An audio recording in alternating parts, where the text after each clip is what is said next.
Itu ada Tapi kan riwayatnya. Jadi tidak pernah bertemu Pak. dengan Iya, satu sebentar. Tidak pernah bertemu dengan tidak pernah bertemu dengan Allah. Yang kedua, di situ di hadis tersebut juga dinyatakan bahwa ada operasi oleh Jibril itu. Makanya hadis ini tidak pernah dimunculkan.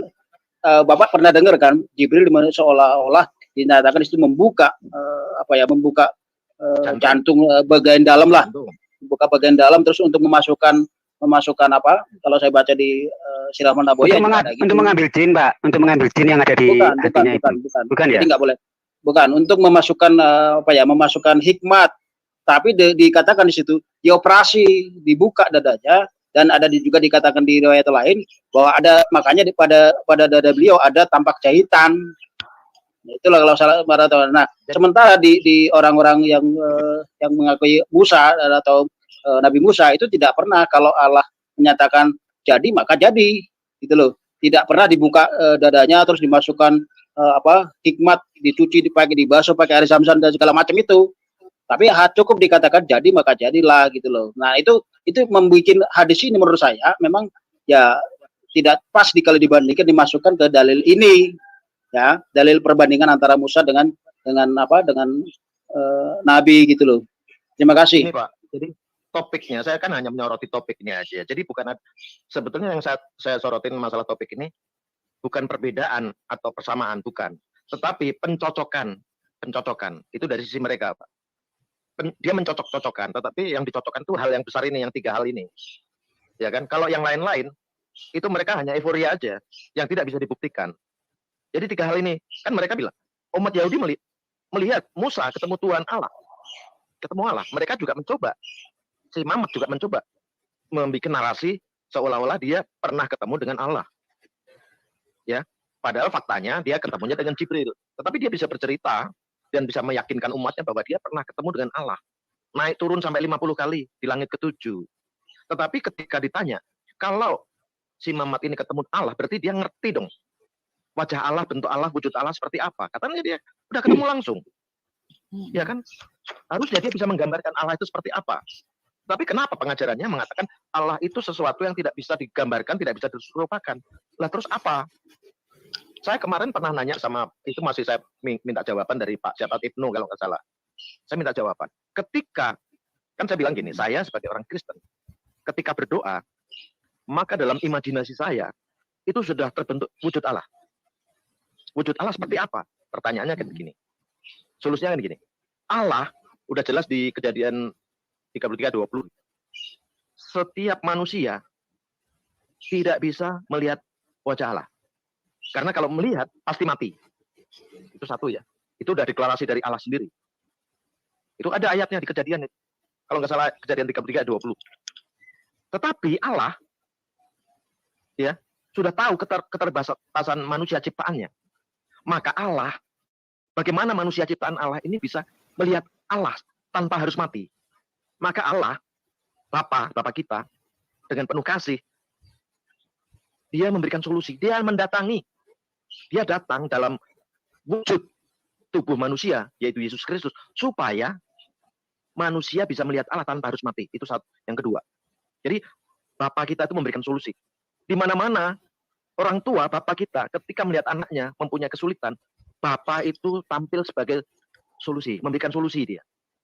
Contoh kita, lihat anak-anak kita kesulitan mengerjakan PR-nya. Bapak kita sebagai orang tua datang mengajarin, ini loh nak. Itu pengertian Allah yang Maha Kasih, Maha tahu keterbatasan anak-anaknya. Terus Bapak kan tahu anak-anaknya ini berdosa semua. Dia selain dia ingin menunjukkan eksistensinya yang bisa dilihat oleh manusia, maka dia punya program, aku harus selamatkan ciptaanku ini, anak-anakku ini. Dengan cara apa? Aku harus mati untuk menebus dosa mereka. Ya, tetapi bukan pengertian arti mati sesuai yang ada di pikiran manusia, enggak. Karena apa? Karena dia sudah datang dalam wujud manusia, maka manusia semua itu harus mati. Tetapi beda dengan Allah. Beda dengan Tuhan Yesus yang dia sebagai Allah. Kenapa? Saya katakan Allah memberikan solusi dalam wujud Yesus. Ketika Yesus hidup, ketika Yesus datang ke dunia ini, dia mengerjakan segala pekerjaan yang hanya bisa dilakukan oleh Allah. Karena dia Allah. Dia bisa membangkitkan orang mati, menjelikan orang buta, segala macam, mengusir setan pun dia bisa. Bahkan setan pun takut sama Tuhan Yesus. Karena setan juga tahu siapa Yesus. Karena dia Allah. Itu setan sendiri ngaku loh. Setan sendiri ngaku Yesus itu Allah. Nah, kenapa dia harus mati? Karena memang eksistensi manusia memang harus mati. Tetapi satu kekuasaan Allah yang tidak dipunyai oleh manusia adalah bangkit. Bangkit.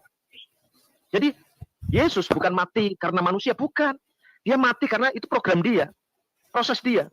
Dan ini ingin menunjukkan kepada manusia bahwa semua manusia harus mati. Tetapi Yesus punya keistimewaan, dia bangkit.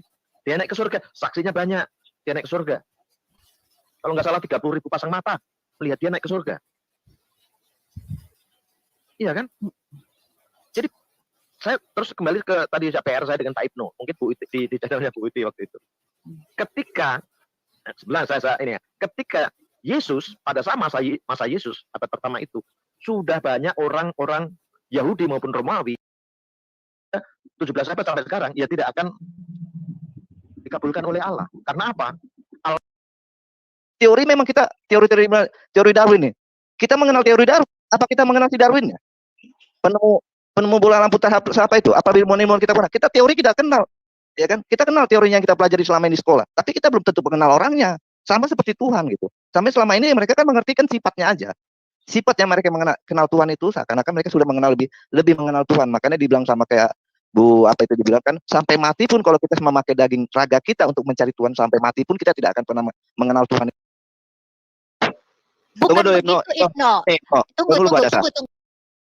Itu yang dulu yang menerjemahkan salah atau gimana? Makanya kan saya mengajarkan orang. Ya siap.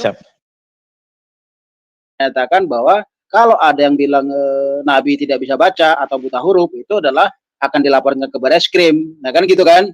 Jadi maksud saya kita bandingkan secara fair, ya kebetulan yang saya pelajari adalah data-data yang kita bikin dalam satu checklist. Sebelah kiri apa yang dibandingkan, faktor-faktor apa yang dibandingkan, dan sebelah kanan itu nama mereka berdua, yang satu Musa, yang satu Muhammad gitu loh. Nah tinggal checklist saja. Ya, menurut saya. Teman-teman, ini ada muslimnya nih ya.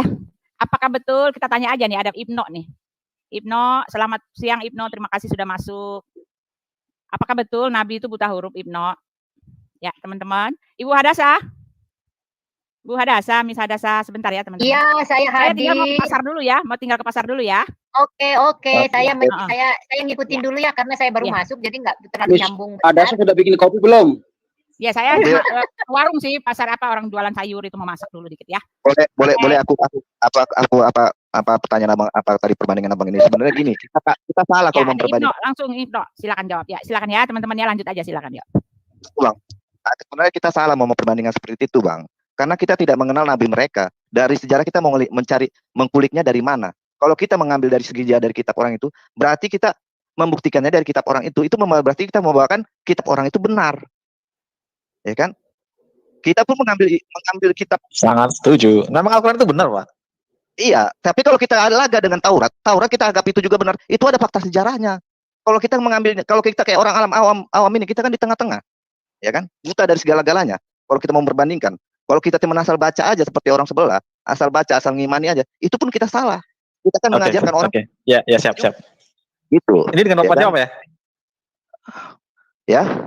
Dengan Pak siapa ini ya? Pak Tulus. Iya, ya kan saya nanya Pak Tulus, saya kan muslim nih Pak, ya kan. Kita kan sama-sama baca kitab suci Pak, ya kan. Ya saya anggap Bapak-bapak di sini ya baca Alkitab lah, kitab suci masing-masing gitu kan. Ya saya anggap gitulah dari Wahyu sampai Kejadian gitu kan. Apa jangan-jangan belum pada baca nih kitab sucinya Alkitab sendiri, jangan-jangan gitu loh. Saya kan tahu jangan-jangan. Sebentar. Anda salah. Makanya saya interupsi sebentar bahwa Alkitab itu bukan. Oh, Anda belum pernah baca Alkitab sampai full gitu dari Wahyu Kejadian sampai itu bagaimana? Bukan. Alkitab itu bukan dari Wahyu sampai Kejadian, Pak. Anda terbalik. Makanya saya coba interupsi untuk meluruskan. Alkitab itu dari Kejadian sampai Wahyu. Jadi jangan Alkitab Anda baca dengan bahasa Arab, dengan aksen Arab dari kanan ke kiri. Itu, Pak. Paham, Pak? Jadi kalau mau cerita. Oh iya, sorry. Dari Kejadian sampai Wahyu, sorry, maaf. Oke. Iya, jadi gini loh, Pak. Saya kan sering nanya tuh, karena kemarin juga Bu Sofia tuh saya kasih ayat ke saya malah saya jadi bingung gitu kan, ketika diberikan kepada kami kuasa di bumi dan di surga. Ya saya kan nanya, loh redaksinya kenapa diberikan Bu? Kenapa aku yang mempunyai kuasa gitu loh? Kan salahnya begitu Pak. Coba dibuka deh Kemarin Bu Sofiatul Matius berapa itu Pak? Silakan Pak. Dibuka Bu Hadasa, silakan Bu. Bu Hadasa buka aja lah Bu Hadasa. Biar dia mengerti gitu. Aku nggak bawa kitab soalnya. Ya, terima kasih Pak. Jadi kan kita di sini enak Pak, sama-sama belajar Alkitab, kita ngaji bareng kan gitu Pak. Tidak berasumsi, ya kan? Gini Pak, kalau kita kan beda dengan Bapak ya kan. Kalau kita baca Alkitab itu satu perikop. Jadi kita tahu jalur ceritanya itu menceritakan tentang apa. Jadi nggak bisa comot satu ayat kita comot langsung kita uraikan. Itu mesti ada junjungan ceritanya. Kalau kita baca satu perikop itu nggak seperti yang Bapak baca di kitab Bapak. Kalau kitab Bapak cuma satu apa, Bapak udah bisa mengartikan itu. Kalau kita nggak bisa. Kita tahu jalan ceritanya. Ya makanya gini Pak, Pak, siapa? Saya kan nanya, itu diberikan berarti ada yang memberikan atau gimana gitu Pak? Kan makanya kan saya bilang apa redaksinya yang redaksi Alkitab itu yang dulu yang menerjemahkan salah atau gimana? Makanya kan saya nanya baik-baik Pak, bener nggak? Bu ini yang menerjemahkan salah atau harusnya kalau memang dia Tuhan, aku yang mempunyai kuasa gitu, jangan diberikan gitu. Bagi saya itu bagi peradaban Islam itu agak aneh gitu Pak. Jadi, ya, gitu loh Pak ya. Tolong diulangi Pak Ibnu. Sorry, saya tadi baru nyimak nih.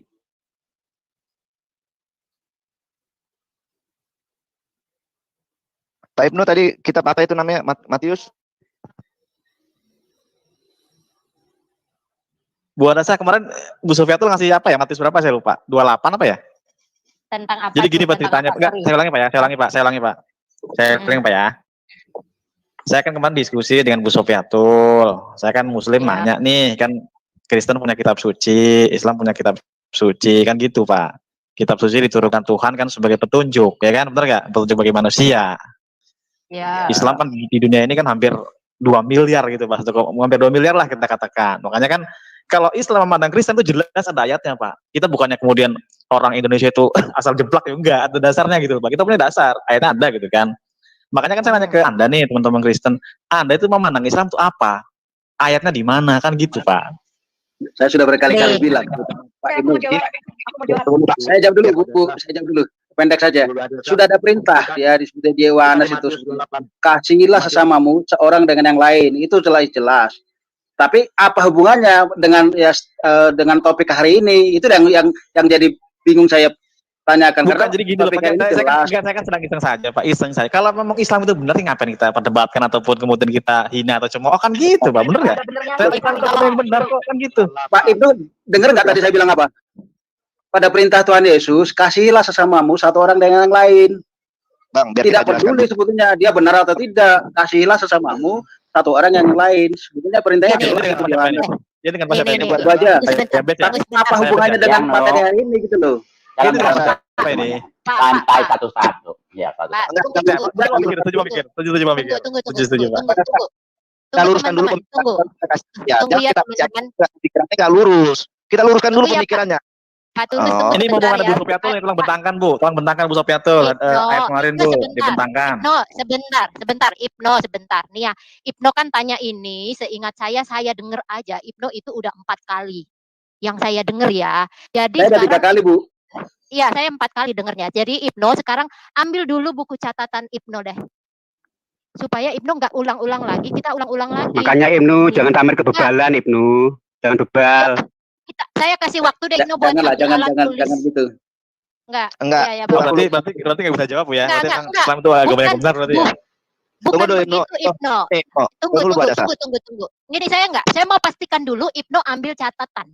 Kalau Ibnu mau jadi kayak anak murid SMP dari situlah. Anak SD. Bu Adisa, tolong dijawab Bu. Kita belajar Alkitab di sini Bu. Kita tuh belajar, jangan Anda belum baca Alkitab. Gitu loh. Saya jangan gitu loh. 4 kali saya dengar dengan pertanyaan ini dan sudah diterangkan oleh banyak teman saya. Saya juga udah ngomong sama kamu. Ibu Sofiatul, jadi ini terakhir kali. Nggak apa-apa, kita rela menjelaskannya tapi ini yang terakhir kali. Kamu siapkan, kalau kamu hatinya bersih, kamu siapkan catatan.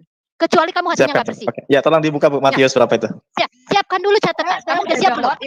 Saya udah jawab berkali-kali pertanyaan kamu. Islam itu membawa Injil palsu. Injil yang lain. Baca Galatia 1 ayat 6-8. Dia memberitakan Injil yang palsu. Ya. Islam memberitakan Injil yang berbeda. Yesus yang lain. 2 Korintus 11 ayat 4. Loh kan, kamu tuh pertanyaan berkali-kali. Ini sama kayak Madia nih. Nanyanya berkali-kali, bebel. Gua udah jelasin, gak dicatat. Nanti masuk di ruangan mana, nanya lagi pertanyaan sama. Bukan, udah karena denger gini kamu loh, Bu. Karena berkali-kali gini dan aku loh. udah jelasin. Karena gini loh. Ibnu, Karena gini loh. kamu tanya Karena gini. ayatnya jelas beda Enggak, Ibnu. Yang di kitab itu beda. Tolong bentangkan Ya. Galatia 1, ada yang bisa share screen? Saya mau Galatia 1 ayat 6 sampai 8, tolong dibentangkan, habis itu 2 Korintus 11 ayat Tunggu. 4. Tunggu ya, tunggu. Ibnu, siapkan catatan kamu. Kalau kamu nanti ketemu lagi dengan saya pertanyaanmu ini, benar-benar kayak jiwir kamu, kayak jiwir anak kecil loh ya. Karena gini Ini loh udah Bu, kesekian Sadarsa. kalinya. Enggak, karena gini Bukan, Bu, Sadarsa. kamu punya masalah Saya gitu. pikir ini kita biar Ya, baik. perdebatannya tidak berhari-hari gitu kan. Saya kan butuh jawaban itu gitu. Jadi ada Sudah ayat yang berbunyi, berkali-kali. saya Yesus, saya adalah Tuhan gitu loh, pencipta langit dan bumi gitu loh. Sebenarnya Serius? Ibnu, Kamu saya kok benar salah Ibnu. dengan otak kamu? Oke, aku jelaskan, Ibnu. Aku jelaskan. Nih, Islam saya itu bukan share ya, Bu. Saya share ya, Bu. share. Gak apa-apa, saya Aku share. jelaskan. Islam itu bukan satu ajaran yang baru, Ibnu. Dari sejak zaman para rasul, ya, mengenai siapa Yesus karena dia mempunyai dua nature yaitu ilahi dan insani, itu sudah menjadi perdebatan. Makanya muncul bidat-bidat Arianus dan sebagainya yang menolak keilahian Yesus. Jadi nabimu itu bertemu sekitar 30 orang, ada yang mengatakan 1, ada yang mengatakan 2, pasti lebih dari 2 karena Warakah dan Bukhairah itu adalah bidat-bidat Nestorian dari aliran Arianus. Jadi aliran yang menolak keilahian Yesus. Mudeng ya? Ya, ngerti ya? Jadi Islam itu bukan barang baru. Nah, mengapa Islam berkembang? Karena bidat-bidat Arianus, sekte-sekte Saksi Yehova, sekte-sekte bidat-bidat Nestorian, ya, bidat-bidat Gnostik, ada yang menolak kemanusiaan Yesus. Ini nggak berkembang karena tidak disebarkan dengan pedang. Beda dengan pahammu. Mudah ya? Makanya kenapa selama hampir 100 tahun pertama, kalau kita lihat sumber-sumber sejarah non-Islam, misalnya Ya, tulisan berarti dari salahnya Yohanes Islam tuh di Damaskus. mana, Bu? Loh, kamu nggak dengerin? Islam tuh nggak ada. Islam itu merupakan salah satu sekte Kristen yang menolak keilahian Yesus. Ngerti nggak kamu? Loh, Dari nggak ada sumber-sumber gimana sejarah, orang dia coba telah kamu dengerin dulu. nggak ada gimana dia tuh sekarang jumlahnya hampir 2 Kamu miliar. kamu Dulu dengerin dulu. pernah menghancurkan Kamu dengerin Konstantinopel, dulu. ya kan? Pernah mengambil Yerusalem, ya kan? Itu gimana? Anda bilang nggak ada tuh gimana gitu? Anda tuh pada buta atau gimana sih? Pakai pedang Ibnu, pakai Kamu yang buta pedang sejarah, itu. kamu yang nggak ngerti sejarah. Ya. Kamu harus melihat catatan-catatan yang mendekati sejarah Islam awal, kira-kira catatan abad ke-7. Yang kita ada sumber-sumbernya adalah dari non-Islam. Ya, karena sirah nabawiyahmu 250 tahun setelah nabimu mati baru ditulis. Jadi sirah nabawiyah ini bukan sumber primer, bukan sumber yang valid.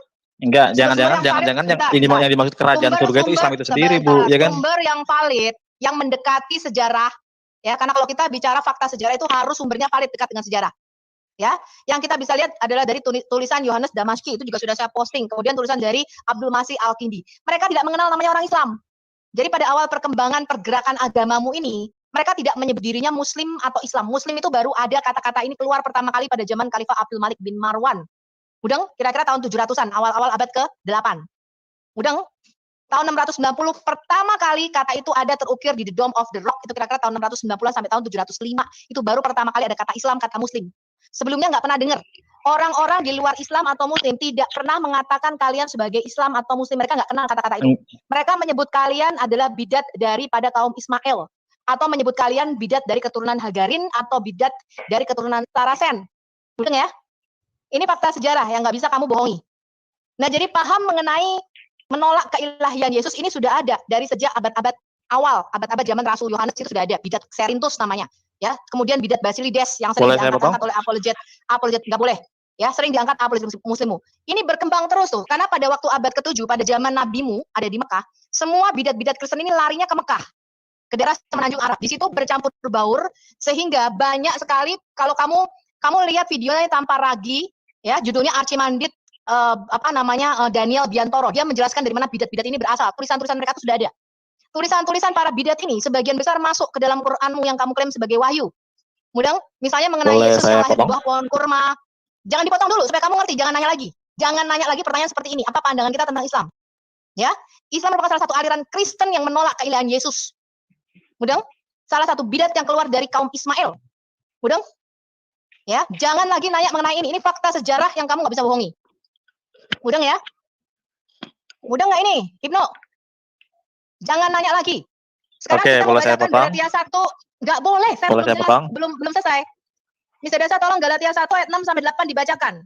Apa itu Quran?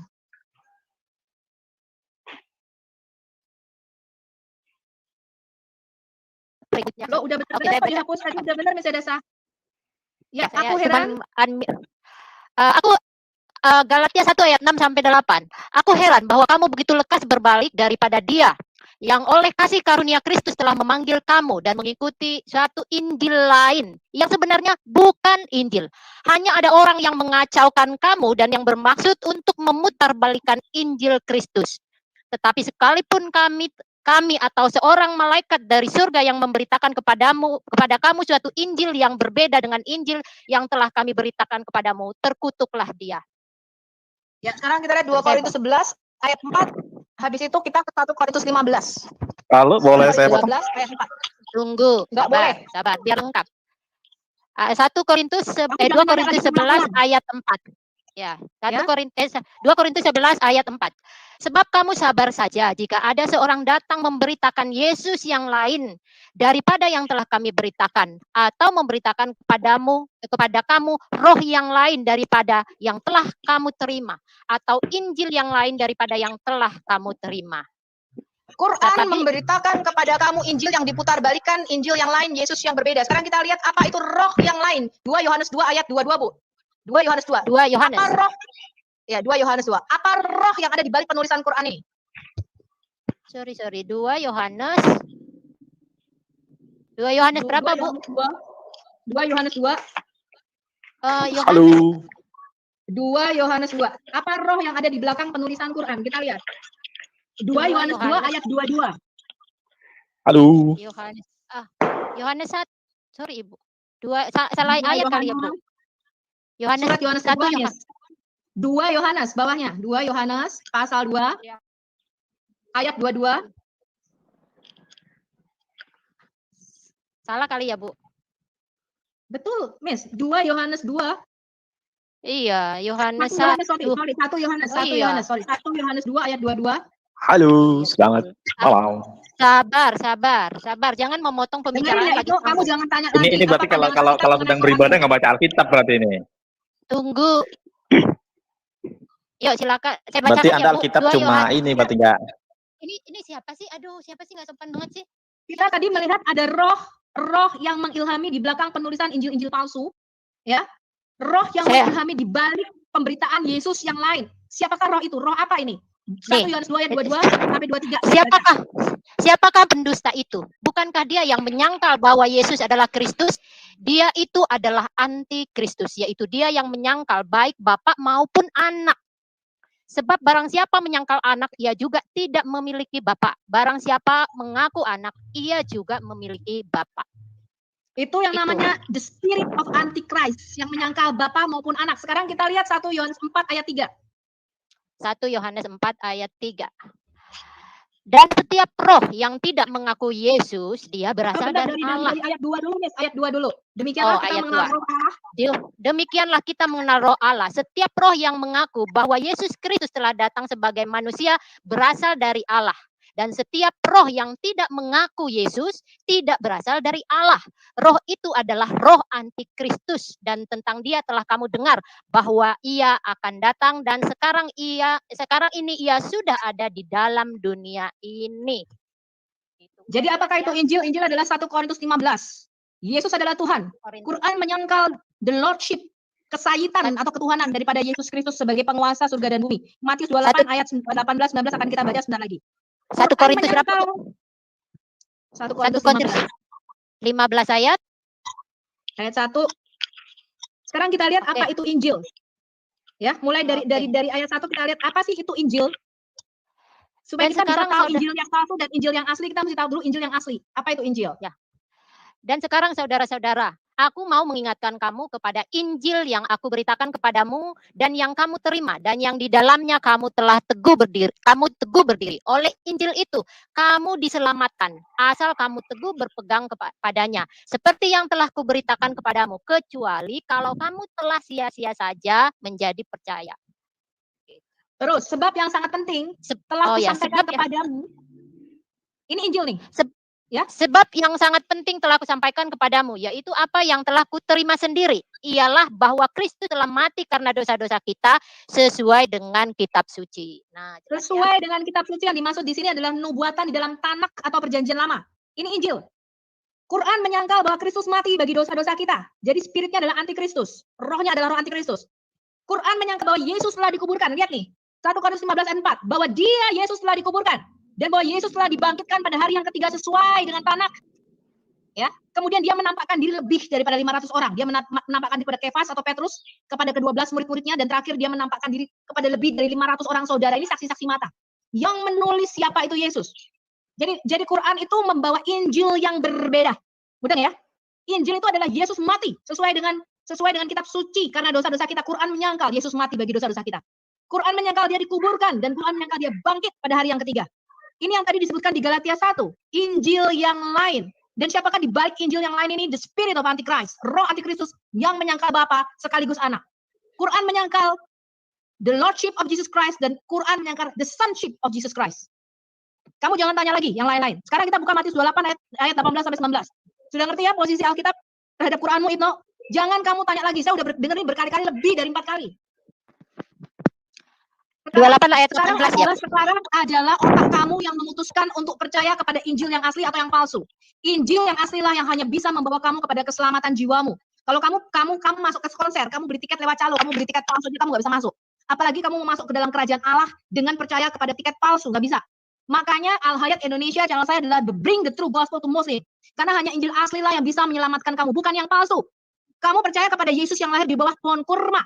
Kamu percaya kepada Yesus Isa yang adalah keponakan Musa dan Harun. Itu bukan Yesus yang diberitakan di dalam Alkitab.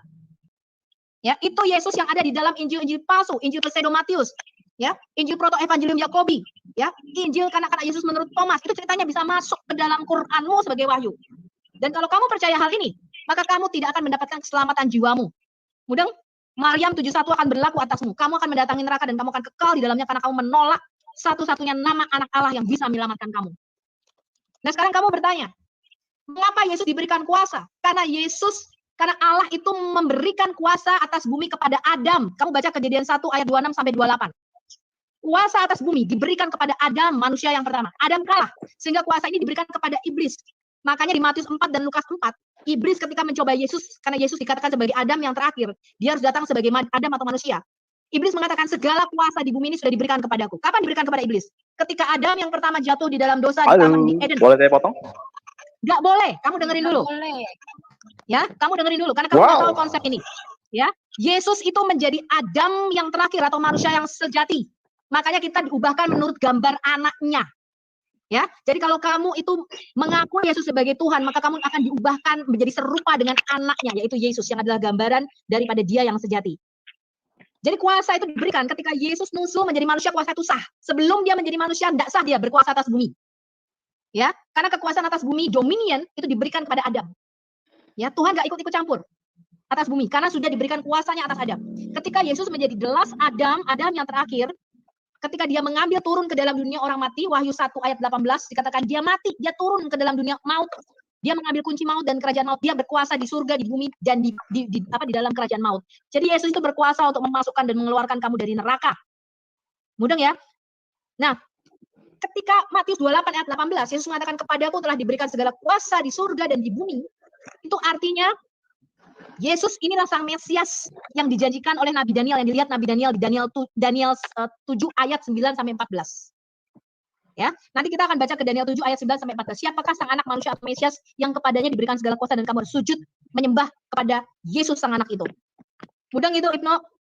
Jangan tanya lagi apa posisi Alkitab mengenai Qur'anmu. Sudah aku jawab. Ya.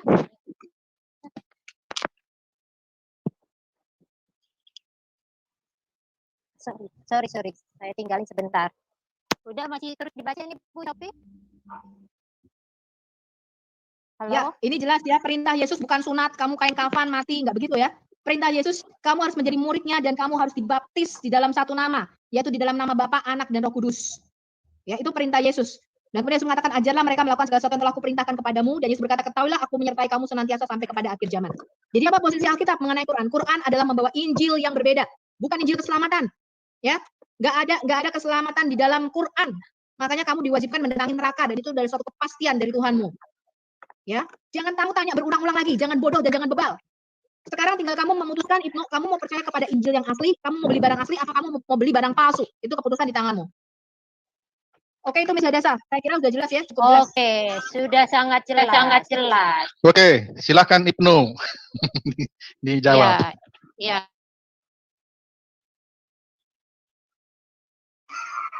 Saya curiganya waktu Bu Sofiatul jelaskan itu Ibnu bikin kopi atau ke belakang gitu loh. Karena dulu ada teman saya kuliah gitu. Ketika dijelaskan oleh dosennya, dia ke belakang pipis gitu loh. Akhirnya tanya lagi gitu loh. Tapi setiap dijelaskan, dia selalu pipis. Mending Dapat kan? kalau pipis, kalau tidur disangkanya cerita dongeng. Ada kayak gitu murid duduk paling belakang pura tidur aja karena kepanjangan cerita. Iya, Kita bingung. Yang lebih menakutkan, kalau lagi dijelaskan dia tutup telinga. Ah, itu yang dia pusing deh. Oh, itu lebih berat. Enggak. Dengar nggak, No? Mereka, Dengar nggak, No? No, lo dengar nggak, No? Mereka ini kan Lo dengar nggak, No? mereka ini kan dari kecil kan udah didoktrin. Jadi dengan doktrin ini ibaratnya sama dengan orang kayak seperti merokok. Kalau dari kecil dia sudah merokok, disuruh berhenti pun nggak bakalan bisa. Gitu. Si Ibnu ini kan udah lama ini, dulu di channelnya Pak Bombo, channelnya si Yusuf Manibulu udah lama ini. Nggak pernah. Pertanyaannya itu aja sebenarnya. Umat Kristen selalu sirik Islam. Berarti pertanyaan gitu. Kalau secara logika ngapain umat Kristen mengatakan umat Islam? Orang yang belum lahir langsung masa disalah-salahkan? Gimana orang yang belum lahir disalah-salahkan? Gitu. Boleh saya lanjut baru. atau bagaimana? Ibnu, silakan Ibnu. Halo. Giliran Ibnu. Kamu udah jelas belum? Halo Bu Sofiatul. Tadi kan di awal saya tadi udah dengar mengenai Injil-Injil kan dia Bu. Bu Sofiatul udah dengar dia Bu. Dengar betul. Jadi bebal Bu itu Bu Sofiatul itu Ibnu. Udah dengar dia. Sengaja. Kasih dia. Ada dengan saya apa nanti dengan Bu Sofiatul? Saya lagi dengan Bu Sofiatul Pak.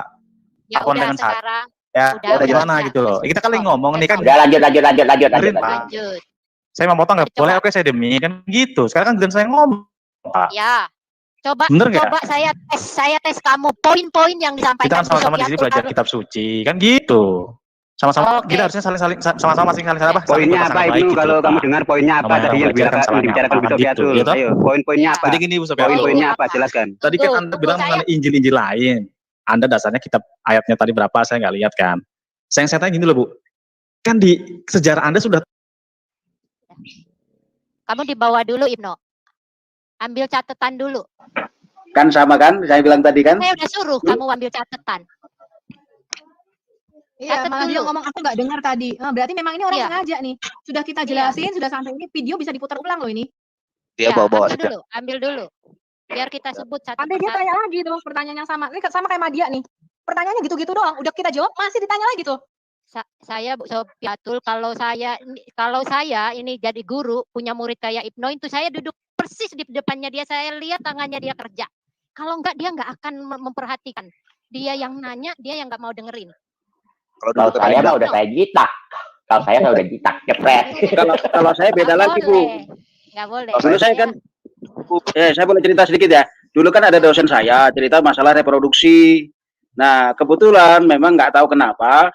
Kaum perempuan ini selalu pergi ke belakang karena di kuliah kan sudah jelas dengan di kedokteran lah sudah jelas diceritakan dengan secara vulgar itu. Nah ini anak mahasiswa ini selalu ada yang banyak yang ke belakang, nggak tahu ngapain ke belakang. Tapi balik lagi dia nanya lagi hal yang sama lagi, dijelaskan lagi, izin lagi ke belakang. Nah saya bingung juga sebetulnya. Apakah mungkin yang terjadi ke Ibnu seperti itu gitu loh.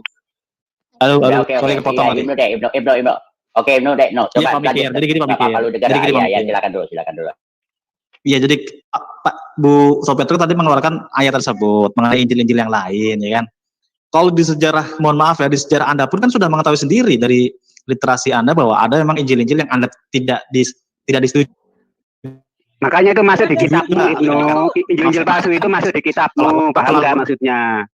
Maksudnya Injil palsu itu masuk di kitabmu gitu loh. Kamu paham nggak di situ? Pak Yabes, enggak Pak Yabes. Anda jangan itu Pak Yabes. Saya dengan Bu Sofiatul. Anda jangan ikut dulu Pak Yabes.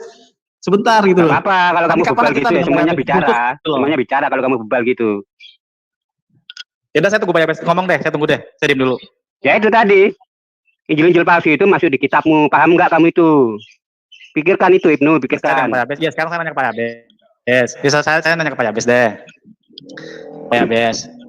Kalau mengenai Injil-Injil yang lain kan sebenarnya di sejarah Anda pun kan sudah banyak Injil yang lain Pak. Banyak lah Injil yang ada yang dikanonkan, ada yang tidak. Kalau Al-Quran jelas sekali bukan Injil Pak. Gimana pertama itu? Sekarang daripada kita berdebat mengenai Al-Quran Injil atau bukan, oke deh, cerita saya nggak mau Isa debat di di situ. kitabmu itu loh Ibnu, cerita Isa di kitabmu itu mirip sekali dengan Injil palsu abad 4, abad 3, abad 5. Paham nggak di situ Ya kamu? wes, oke. Lah Ya oke iya di oke, situ, makanya makanya saya itu ngikutin Injil-Injil Anda jadi palsu. Pak. Oke lah. Menceritakan Yesus Ya yang oke, palsu di oke. situ. Sekarang oke, iya kan. Pak Pak kayaknya Yabes, saya kayak ngikutin kayak ini satu-satu dong. Aduh, pusing deh. Sekarang bicara tentang Tadi kitabmu saja. dipotong Pak Yabes, Aku sama tadi Pak kamu, Yabes, aku tadi sama kamu ngomong bicara lagi. tentang kitabmu nggak paham tentang Alkitab. Ya wes Tuhanmu ya. terjebak di pohon itu gimana? Tuhanmu terjebak di pohon itu gimana? Surah 28 ayat 30. Pak Yabes. Katanya Tuhanmu nggak bisa kemana-mana, hanya di Ini- arsi, di atas. Itu terjebak di pohon loh, itu pohon ini bicara udah itu sama ditahu Musa. nih. Aku Allah Tuhanmu, sembahlah aku. Ya terus? Itu terjebak di pohon, katanya terus? nggak bisa di bumi. Nah itu gimana kamu Ya, terus? jelaskan itu? Terus? Katanya Terus gimana? katanya Tuhanmu Ya, nggak terus? ada di mana-mana, nggak serupa. Ya terus? Lah ya, Ya. jelaskan itu. Ya, terus? Jelaskan itu. Ya. Iya. Oke. Tadi kan kita lagi nerusin Bu Sofiatul mengenai Injil. Ini mau di stop atau Kamu gimana gitu? Kamu melihat. nggak paham tentang Alkitab, berkali-kali dijelasin, sudah 4 kali. Kamu diminta misadasam, ambil catatan, pulpen, kamu nyatat. Ternyata kamu nggak tahu, kamu bilang nggak dengar. Mungkin kamu lagi ke belakang ngopi atau ke WC, nggak tahu. Intinya kamu nggak dengar, jadi bulat terus. Nanti kamu tanya lagi ke 5, ke 6, ke 7 gitu, karena kamu itu nggak mau belajar. Intinya di situ. Kan udah dibilang sama misadasa, ambil Bukan. catatan, kamu Enggak, catat, gitu. itu loh. Mengenai Islam dan Al-Quran kan sebenarnya ngapain kita bahas? Orang Anda sudah sering-sering di room juga sering menghina dan mengolok-olok, ngapain dibahas kan gitu? Makanya saya kan Ya membahas perlu Alkitab. dibahas, kan perlu Kalau Anda dibahas. Kan kita mau menceritakan Injil yang lain. Saya takut bahas Alkitab atau gimana sih? Ya Pak Ibnu. Enggak, udah dijelaskan, Oh, udah dijelaskan. Alkitab atau gimana gitu loh?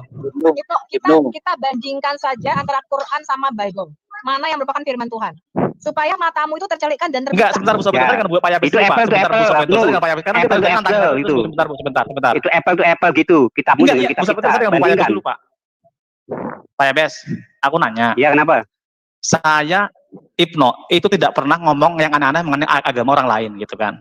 Ya kan, bahkan menghina itu jarang lah, tapi sesuai dengan kitab suci. Caramu itu loh, caramu yang berulang-ulang itu menunjukkan kegagalanmu. Ya karena tidak ada Caramu jawaban. itu loh, caramu Jawabannya clear berkali-kali gitu, kamu Pak. tanya yang sama, udah dijelasin, udah dibilang sama misadasa, ini yang kelima kalinya, ambil pulpen, catat. Ternyata kamu nggak dengar Bes. bilang tadi. Saya nggak Bes. dengar gini-gini. Oke. Makanya sekarang kalau kamu nggak paham dijelasin tentang Alkitab, sekarang bicara tentang kitabmu saja. Itu jelaskan. Kenapa Tuhanmu terdapat di pohon itu? Tanya Pohonnya aja bicara sama- kan di situ. Pohonnya kan tanya- bicara. Pak Yabes, tanya sama Ibnu aja. Pak Ibnu, kira-kira apa yang yang kira-kira menghambat pikiran Anda percaya dengan Yesus sebagai Tuhan? Itu aja dulu Pak Ibnu, biar kita jelasin. Iya, Ya. mengapa kamu Ya, karena percaya ada roh bahwa itu antikris, firman Pak. Allah? Dari mana? Enggak, Karena ada sebentar, roh sebentar, antikris dengan Pak Yabes di dulu, dalamnya ada roh sebentar, antikris dong. itu loh. Satu-satu Yes. dong. Ya, Mau ya Dengan jelaskan. Pak Yabes ini jadi orang Ya motong-motong udah. terus. Udah, ya Enggak, udah. ini orang saya Saya potong mengenai ini Alkitab gitu loh. Saya bandingkan pengen tahu aja. gitu loh. Saya deh Enggak, moderator. sebentar Bu. Enggak, sebentar Bu. Tunggu. Saya deh yang ngatur. Jadi tadi kan Ibnu udah dijawab oleh Ibu Sofiatul untuk kesekian kalinya. Saya sudah memperingatkan Ibnu. Saya sampai memperlakukan Ibnu seperti anak kecil loh. Seperti anak SD. Seperti saya sama murid saya. Bu Adasa. Saya Sebentar Bu. Saya masih dengan Pak Yabes. Kamu tunggu. Saya moderatornya di sini. Jadi saya suruh kamu itu bukan tanpa alasan. Saya sudah mengenal karakter kamu, Ibnu. Mencatat itu, tapi kamu nggak nurutin. Makanya saya bilang kamu tuh pantasnya dijiwir telinganya seperti anak-anak. Nah, itu bentuk kamu tidak menghargai orang lain. Kamu menyepelekan penjelasannya. Itu masalahnya. Kamu bilang kamu seolah-olah kamu malaikat yang baik hati di sini tadi pamer. Tapi kelakuan kamu itu nggak benar. Kamu menghargai orang yang menjelaskannya dengan susah payah. Sudah berkali-kali. Boleh saya potong Bu Adasa? Tidak boleh. Ibnu, kalau Tidak kamu boleh. di depan saya nggak aku jewer Ibnu, kamu aku tampol dengan sambel itu satu lepek itu mulut kamu. Tunggu dulu Pak. Sekarang Pak gini, Yabes jangan Pak Ibnu. marah-marah lah Pak. Kenapa Tunggu. sih Pak? Santai gitu. Lah ya, orang bebal itu pasti marah Ibnu. Kalau menghadapi orang Tunggu, bebal itu pasti marah, kesel Tunggu, gitu. Pak. Ada Yabes, tunggu. Dengerin Ibnu. Saya berusaha sabar untuk menghargai kamu, tapi kamu juga harus menghargai. Nanti kan Saya saya ngomong minta bola itu saya. dari kamu. Tunggu, jangan kayak menurut perempuan kamu. Saya meminta kamu menghargai kami, orang yang bicara dengan kamu, dengan memperhatikan apa yang dia katakan. Itu. Kamu catat, jangan kau ulang-ulang lagi. Boleh saya ngomong? Tunggu. Jangan kayak banci. Saya sampai ngomong kasar loh sama kamu loh, Ibnu loh. Padahal kamu di sini harus tamu. Saya biasa menghormati tamu. Oke. Tunggu, dengerin. Kalau kamu masih mau berdialog dengan teman-teman, kamu tunjukkan penghormatan kamu. Kamu hargai, kamu dengar apa yang mereka katakan. Dengar. Saya bilang, kamu dengar, kamu perhatikan apa yang mereka katakan. Bu Adasa, Bu Sofiatul ngomong bermenit-menit, saya nggak potong loh Bu. Kamu tapi kamu nggak dengar apa yang dia omongin. Kamu Itu penjelasan yang terakhir Ibnu, yang kelima kali. Jangan sampai ada yang ke-6, 7, 8, 9, 10. Ini yang ke-6, ini yang kelima. Makanya kamu dikasih panjang-panjang gitu, dicatat gitu loh. Tadi Ibnu saya memberi kamu untuk berbicara menjawab Ibu Sofiatul, itu kita sedang mengukur kamu sebenarnya mendengar apa enggak gitu. Nah gini, sekarang gini, kamu mau dialog ini benar, mau jalan, kamu harus tunjukkan rasa hormat kamu dengan mendengar apa yang orang omongin, bukan kamu abaikan. Itu dapat kami nilai Sudah, Bu. dari kata-kata kamu, Ibnu. Ya, sudah belum Bu Hanasa? Tunggu. Sekarang saya mau tanya kamu mau dialog baik apa enggak? Kamu mau dialog baik apa enggak? Ibnu, bahas kitabmu aja Ibnu. Halo, Bu Hanasa. Bahas kitabmu aja. Tunggu Pak Doa Yabes, tunggu. Kamu mau dialog baik apa enggak? Enggak gini Bu, karena saya sedang ngomong, Kamu Pak mau Yabes dialog baik ngotong apa terus enggak? Bu, saya kan nggak mau jadinya enggak. Saya udah stop dia. Saya udah stop dia dari tadi. Pertanyaan saya cuma gampang. Kamu mau dialog baik apa enggak? Kamu saya perlakukan seperti Kayak saja Bu ya, saja boleh enggak? Kayak saja boleh enggak gitu loh. Ya, silakan. Bu Hanasa, saya lagi ngomong, Pak Yabes montong, makanya kan yaudah pas saya ngobrol. Saya juga ada di sini, Pak. Saya juga ada di sini. Saya menghentikan Pak Doa Yabes dari tadi. Kenapa kamu balik lagi ke situ? Kamu kan Jadi gitu loh, oke. Boleh dilanjutkan nih? Saya pertanyaan saya cuma gampang, kamu mau dialog baik apa enggak? Kalau enggak saya udah tentang kamu, buang-buang waktu. Iya Bu, bukan, saya kan dialog baik-baik. Saya kan jawaban dari Bu Sofiatul, kan saya tadi kan Bu Sofiatul jawab. Tahu enggak dialog yang baik-baik yang saya maksud apa? Kamu hargai orang yang berbicara, kamu dengar omongannya. Itu yang dialog baik-baik. Kalau kamu nggak dengerin, itu kamu nggak menghargai. Itu bukan dialog baik-baik namanya. Atau kamu punya masalah dengan IQ kamu. Bilang kalau kamu punya masalah dengan IQ kamu. Saya ngerti. Saya akan tuliskan, catatkan apa yang Bu Sofiatul bilang, saya kasih ke kamu. Ini gimana Bu, lanjut atau gimana? Saya nanya kamu punya masalah dengan IQ? Oke saja Bu ya, Bu. Tadi Bu Sofiatul jawab 15 menit sekitar lebih. Saya diam saja. Kamu punya masalah dengan IQ kamu. Biar IQ saya kenapa Bu? Saya tanya kamu punya masalah dengan IQ kamu. Saya tanya kamu. Ya emang IQ saya kenapa gitu loh? Saya nanya kamu. Udah turunin aja Bu. Ini orang nggak payah nih orang. Takut, udah takut ya. Udah enggak, kalau udah takut ya udah saya turun gitu loh Bu. Bicara kitabnya aja bisa nggak usah gitu. Biar Anda diam aja. Bawa aja kitabnya aja. Santai aja, iya udah santai dia, Bu, ada saja yang lawan. Mana si Ibnu? Nggak usah diturunin. Gini teman-teman, saya itu pemikir. Ini baru ini nih. Orang tuh hebat kayak Pak. Bisa dasa bawa bahas kitabnya saja, bisa ada sama Bu Sofiatul itu loh, apple to apple itu loh. Iya, tetapi kalau di kembali aja lupakan ya. Itu teman-teman bicaranya nggak jadi. Ya udah. Ya udah, kembali ke topik aja lah. Topik yang tadi. Nah, ini Ibnu saya mau tanya nih. Ya. Ibnu saya mau tanya. Sebentar Pak, ini saya dengan Bu Sofiatul dulu belum selesai. Jadi ya, saya kan nggak diajak nggak boleh ngomong. Dari tadi kau gini Bu, dari tadi saya ambil alih. Dari tadi ditanyain Ibu. Bu, gimana Bu? Saya nggak boleh ngomong ya, Bu. Maaf, saya ambil alih, silakan lanjut dengan Pak Ibnu dengan Sofiatul supaya jalan semuanya ya. Udah jangan Siap. Terima kasih Bu Uti. Bahasanya benar terima ya. Kasih, Bu Uti, terima kasih Bu Uti. Terima kasih Bu Uti Pak Mikir ya kan. Ya. Jadi gini Bu Sofiatul, Anda kan tadi bertanya mengenai di Alkitab berapa ya, saya tadi nggak ini mengenai adanya Injil-Injil yang lain ya kan. Kalau dari sejarah Kristen sendiri pun kan emang di situ literasinya kan banyak Bu. Memang ada Injil-Injil lain yang kemudian ada yang dikanonkan, ada yang tidak gitu kan. Kalau bagi Muslim itu Al-Quran bukan termasuk Injil. Oke lah, saya tidak mau berdebat lah Al-Quran termasuk Injil atau tidak, saya tidak mau berdebat, itu terserah Anda. Cuma saya nanya gini deh, apa sih kalau memang Al-Quran dimasuk Injil yang lain, saya nanya, apa sih poin-poin pokok yang Anda tuh mengklaim bahwa ini Injil yang lain, ini Injil yang tidak sesuai dengan Yesus Kristus, apa? Inti poinnya di mana Bu Sofiatul? Apa mengenai kemudian tidak menuhankan Yesus kah?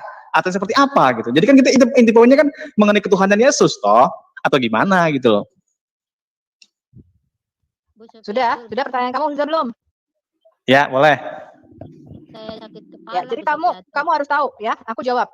Ada kriterianya kenapa kitab itu dimasukkan menjadi kanon atau tidak. Itu ada standar measurement. Kita menyebutnya kanonisasi. Kanon itu artinya penggaris mistar, artinya ukuran, standar. Ya, makanya kita menyebutnya kanonisasi Alkitab. Pak Yabes dengerin baik-baik ya, Pak. Kamu yang harus dengerin, kok kamu ngomong orang lain. Yang harus dengerin itu kamu bertanya tuh diulang-ulang. Dan ini aku juga sudah berkali-kali ngomong loh, ya.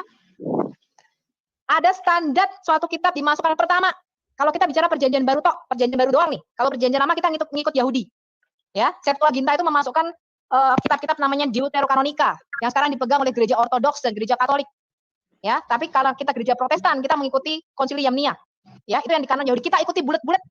Jadi orang Yahudi lah yang mengkanon Alkitab Perjanjian Lamanya orang Kristen, kita ngikutin aja. Ya, mereka mengatakan, oh ini Maleakhi masuk, oh ini kitab Yunus masuk, oh ini kitab Yesaya masuk, ini kitab Yeremia masuk. Kita ngikut. Kita telan bulat-bulat. Kitabnya sama, Perjanjian Lama. Stop sampai di sini. Sekarang kita bicara Perjanjian Baru. Perjanjian Baru orang Yahudi tidak menerimanya sebagai kanon. Ya, orang Kristen Perjanjian Baru itu merupakan penafsiran dan penggenapan dari semua nubuatan-nubuatan yang ada di Perjanjian Lama. Kita punya 8.362 nubuatan di dalam Alkitab kita. 350-nya tentang kedatangan Mesias. Jadi itu digenapi di dalam Perjanjian Baru. Makanya orang Yahudi sampai sekarang masih menantikan Mesias karena adanya di kitab Perjanjian Baru. Ya, apa standarnya kalau kita bicara Perjanjian Baru? Apa standarnya kitab ini masuk? Yang pertama harus ditulis oleh para rasul atau murid langsung para rasul. Ya, Matius dan Yohanes itu murid langsung para rasul. Ya, Yohanes Markus penulis Injil Markus itu adalah muridnya Petrus. Itu adalah khotbah Petrus di Roma yang ditulis sebagai Injil Markus sekarang itu merupakan perkataan Petrus. Injil Markus itu disebut juga Injil Petrus. Itu yang kamu harus tahu. Ya, Yohanes Markus itu merupakan murid daripada Rasul Petrus. Itu mata rantai sanadnya di dalam agamamu. Ya, Lukas itu merupakan murid atau sahabat daripada Paulus dan merupakan ring kedua. Jadi Yesus itu punya 2 ring. Yang pertama 12 murid, ring pertamanya, ring keduanya 70 murid. Lukas termasuk ring kedua. Jadi saksi mata, ya, dia mengumpulkan catatan saksi mata. Pertama itu penulisnya, ya. Yang kedua harus ditulis pada zaman apostolik. Jadi ditulisnya kitabnya pada waktu para rasul masih hidup.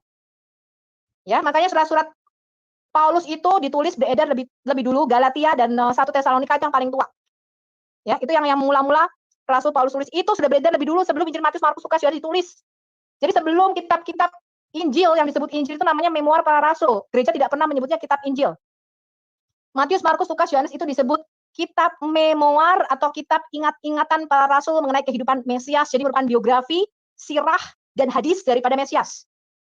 Itu keempat kitab ini. Jangan aku ulang-ulang lagi. Kalau kamu lupa, kamu harus putar lagi video ini. Ya, keempat kitab Injil, Matius, Markus, Lukas, Yohanes itu tidak pernah disebut kitab Injil, disebutnya kitab memoir para rasul atau ingat-ingatan para rasul mengenai kehidupan Mesias. Jadi merupakan sirah, biografi, hadis, perkataan, ya, perkataan Yesus dan apa yang Yesus perbuat selama pelayanannya di bumi. Ya, jangan kamu tanya lagi mengenai ini. Itu syarat yang kedua, ditulis pada zaman Rasul masih hidup. Makanya tahun 90-95 ketika Rasul Yohanes mati, semua kitab-kitab setelah itu disortir dan tidak dimasukkan. Kitab mana saja yang tidak dimasukkan, kamu bisa lihat videoku sudah lengkap. Ya, gereja dulu menerima kitab Didache, 1-2 Clement, ya, kitab Gembala Hermes dan sebagainya. Itu masih diterima di sebagian gereja. Jadi kamu jangan bayangkan bahwa kitab ini diturunkan Perjanjian Baru gedebuk dari langit kemudian didiktekan oleh Jibril, enggak begitu. Ini ditulis kemudian beredar di beberapa gereja lokal. Misalnya surat Paulus kepada jemaat di Korintus itu yang punya cuma jemaat di Korintus saja pada waktu itu. Jemaat di Efesus enggak punya. Surat Paulus kepada jemaat di Efesus yang punya cuma jemaat di Efesus doang. Ya, akhirnya surat ini saling pinjam meminjam antar jemaat di Efesus, di Filipi. Ya. Nah, syarat yang ketiga, beredar dan diterima di seluruh gereja. Pada waktu itu pusat gereja ada 3, Antioquia, Alexandria, dan Roma. Ketiga pusat gereja ini menerima keempat Injil. Bapak-bapak, tulisan bapak-bapak gereja kita itu mengutip dari keempat Injil ini, nggak pernah ngutip dari Injil kanak-kanak.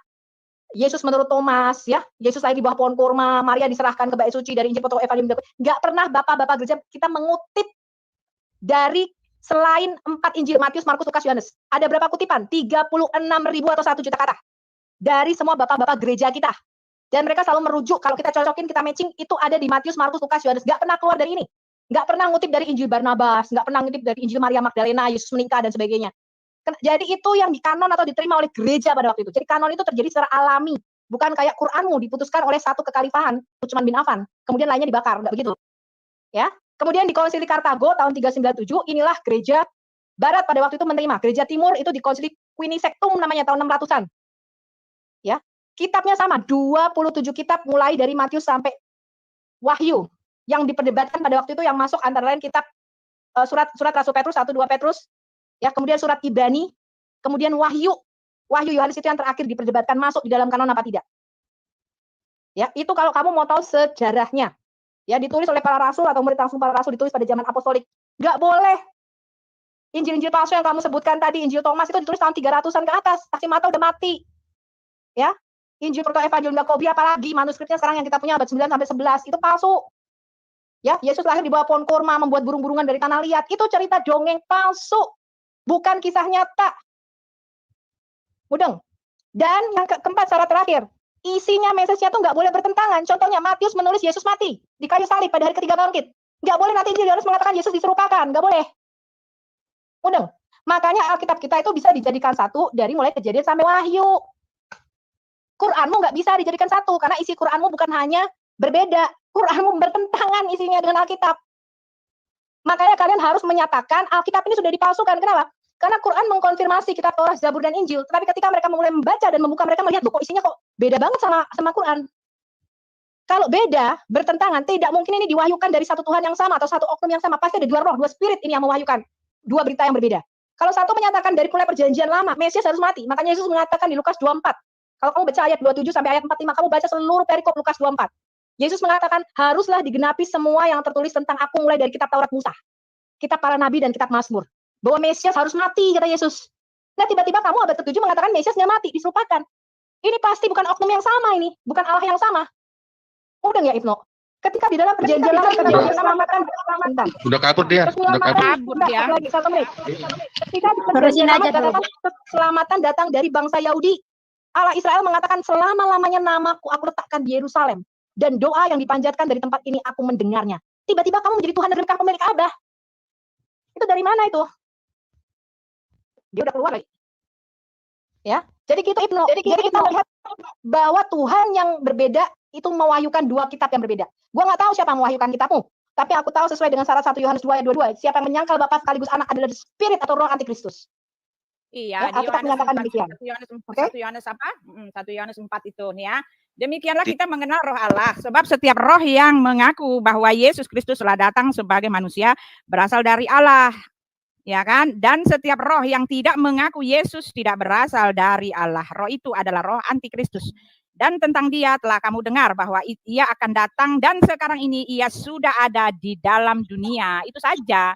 Jadi kami Quran mengakui enggak Yesus anak Allah? Aku tanya.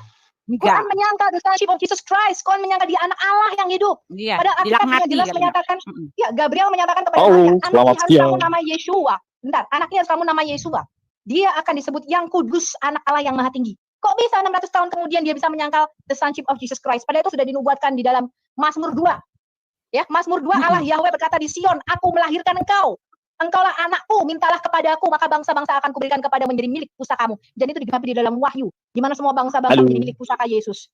Kok bisa? Boleh Quran saya itu potong? menyangkal, ya Quranmu menyangkal keanakan daripada Yesus Kristus. Artinya Allah di dalam Quran bukanlah Allah yang sama dengan Allah yang ada di dalam Alkitab. Kamu harus putuskan salah satu, mana yang asli, mana Boleh yang palsu. saya Ibnu. potong? Ya udah Oke, selesai. oke, oke. silakan. Oke, terima kasih Bu Sebatul, terima kasih. Ya, jadi kan di situ ada kriteria-kriteria mengenai kanonisasi Injil ya. Ya, Tapi sebutkan yang 4, saya apa tadi? Kamu sebutin 4, apa tadi kriterianya? Saya lupa tadi panjang banget. Oke, jadi gini Bu. Cadasa. Ini memang gangguan pada otak. Makanya catatannya di mana kamu? Pulpennya catatan itu diletakkan di depan kamu, no. Nanti saya catat. Saya ulangi, ditulis oleh para rasul dan murid langsung para rasul. Sebentar, sambil lupa dulu sebentar. Ketiga, diterima oleh semua jemaat gereja pada waktu itu pusatnya di Antioquia, Alexandria, dan Roma. Sebentar, ulang. Satu apa satu? Halo? No, kamu jangan keseringan ke WC. Kalau Ibu Sofiatul itu kamu dengerin bicara. Satu tadi Bu. Yang pertama apa tadi? Yang pertama. Catat, ditulis oleh para rasul atau murid langsung para rasul. Jadi Bentar. mata yang nulis. Ditulis oleh para rasul ya. Oke. Terus yang kedua. Udah kamu tulis belum? Lu nulis cepet banget. Udah. Ditulis oleh para rasul. Terus ditulis pada zaman apostolik atau pada zaman para rasul masih hidup. Jadi harus ditulis pada zaman rasul masih hidup ya. Ya, apostolik. Oke, masih hidup ya. Rasul masih hidup. Oke. 3. Diterima oleh seluruh gereja. Diterima oleh seluruh gereja. Oke. Pusat gereja pada waktu itu pusat gereja ya. Pada waktu itu ada di Antioquia, Alexandria, dan Roma.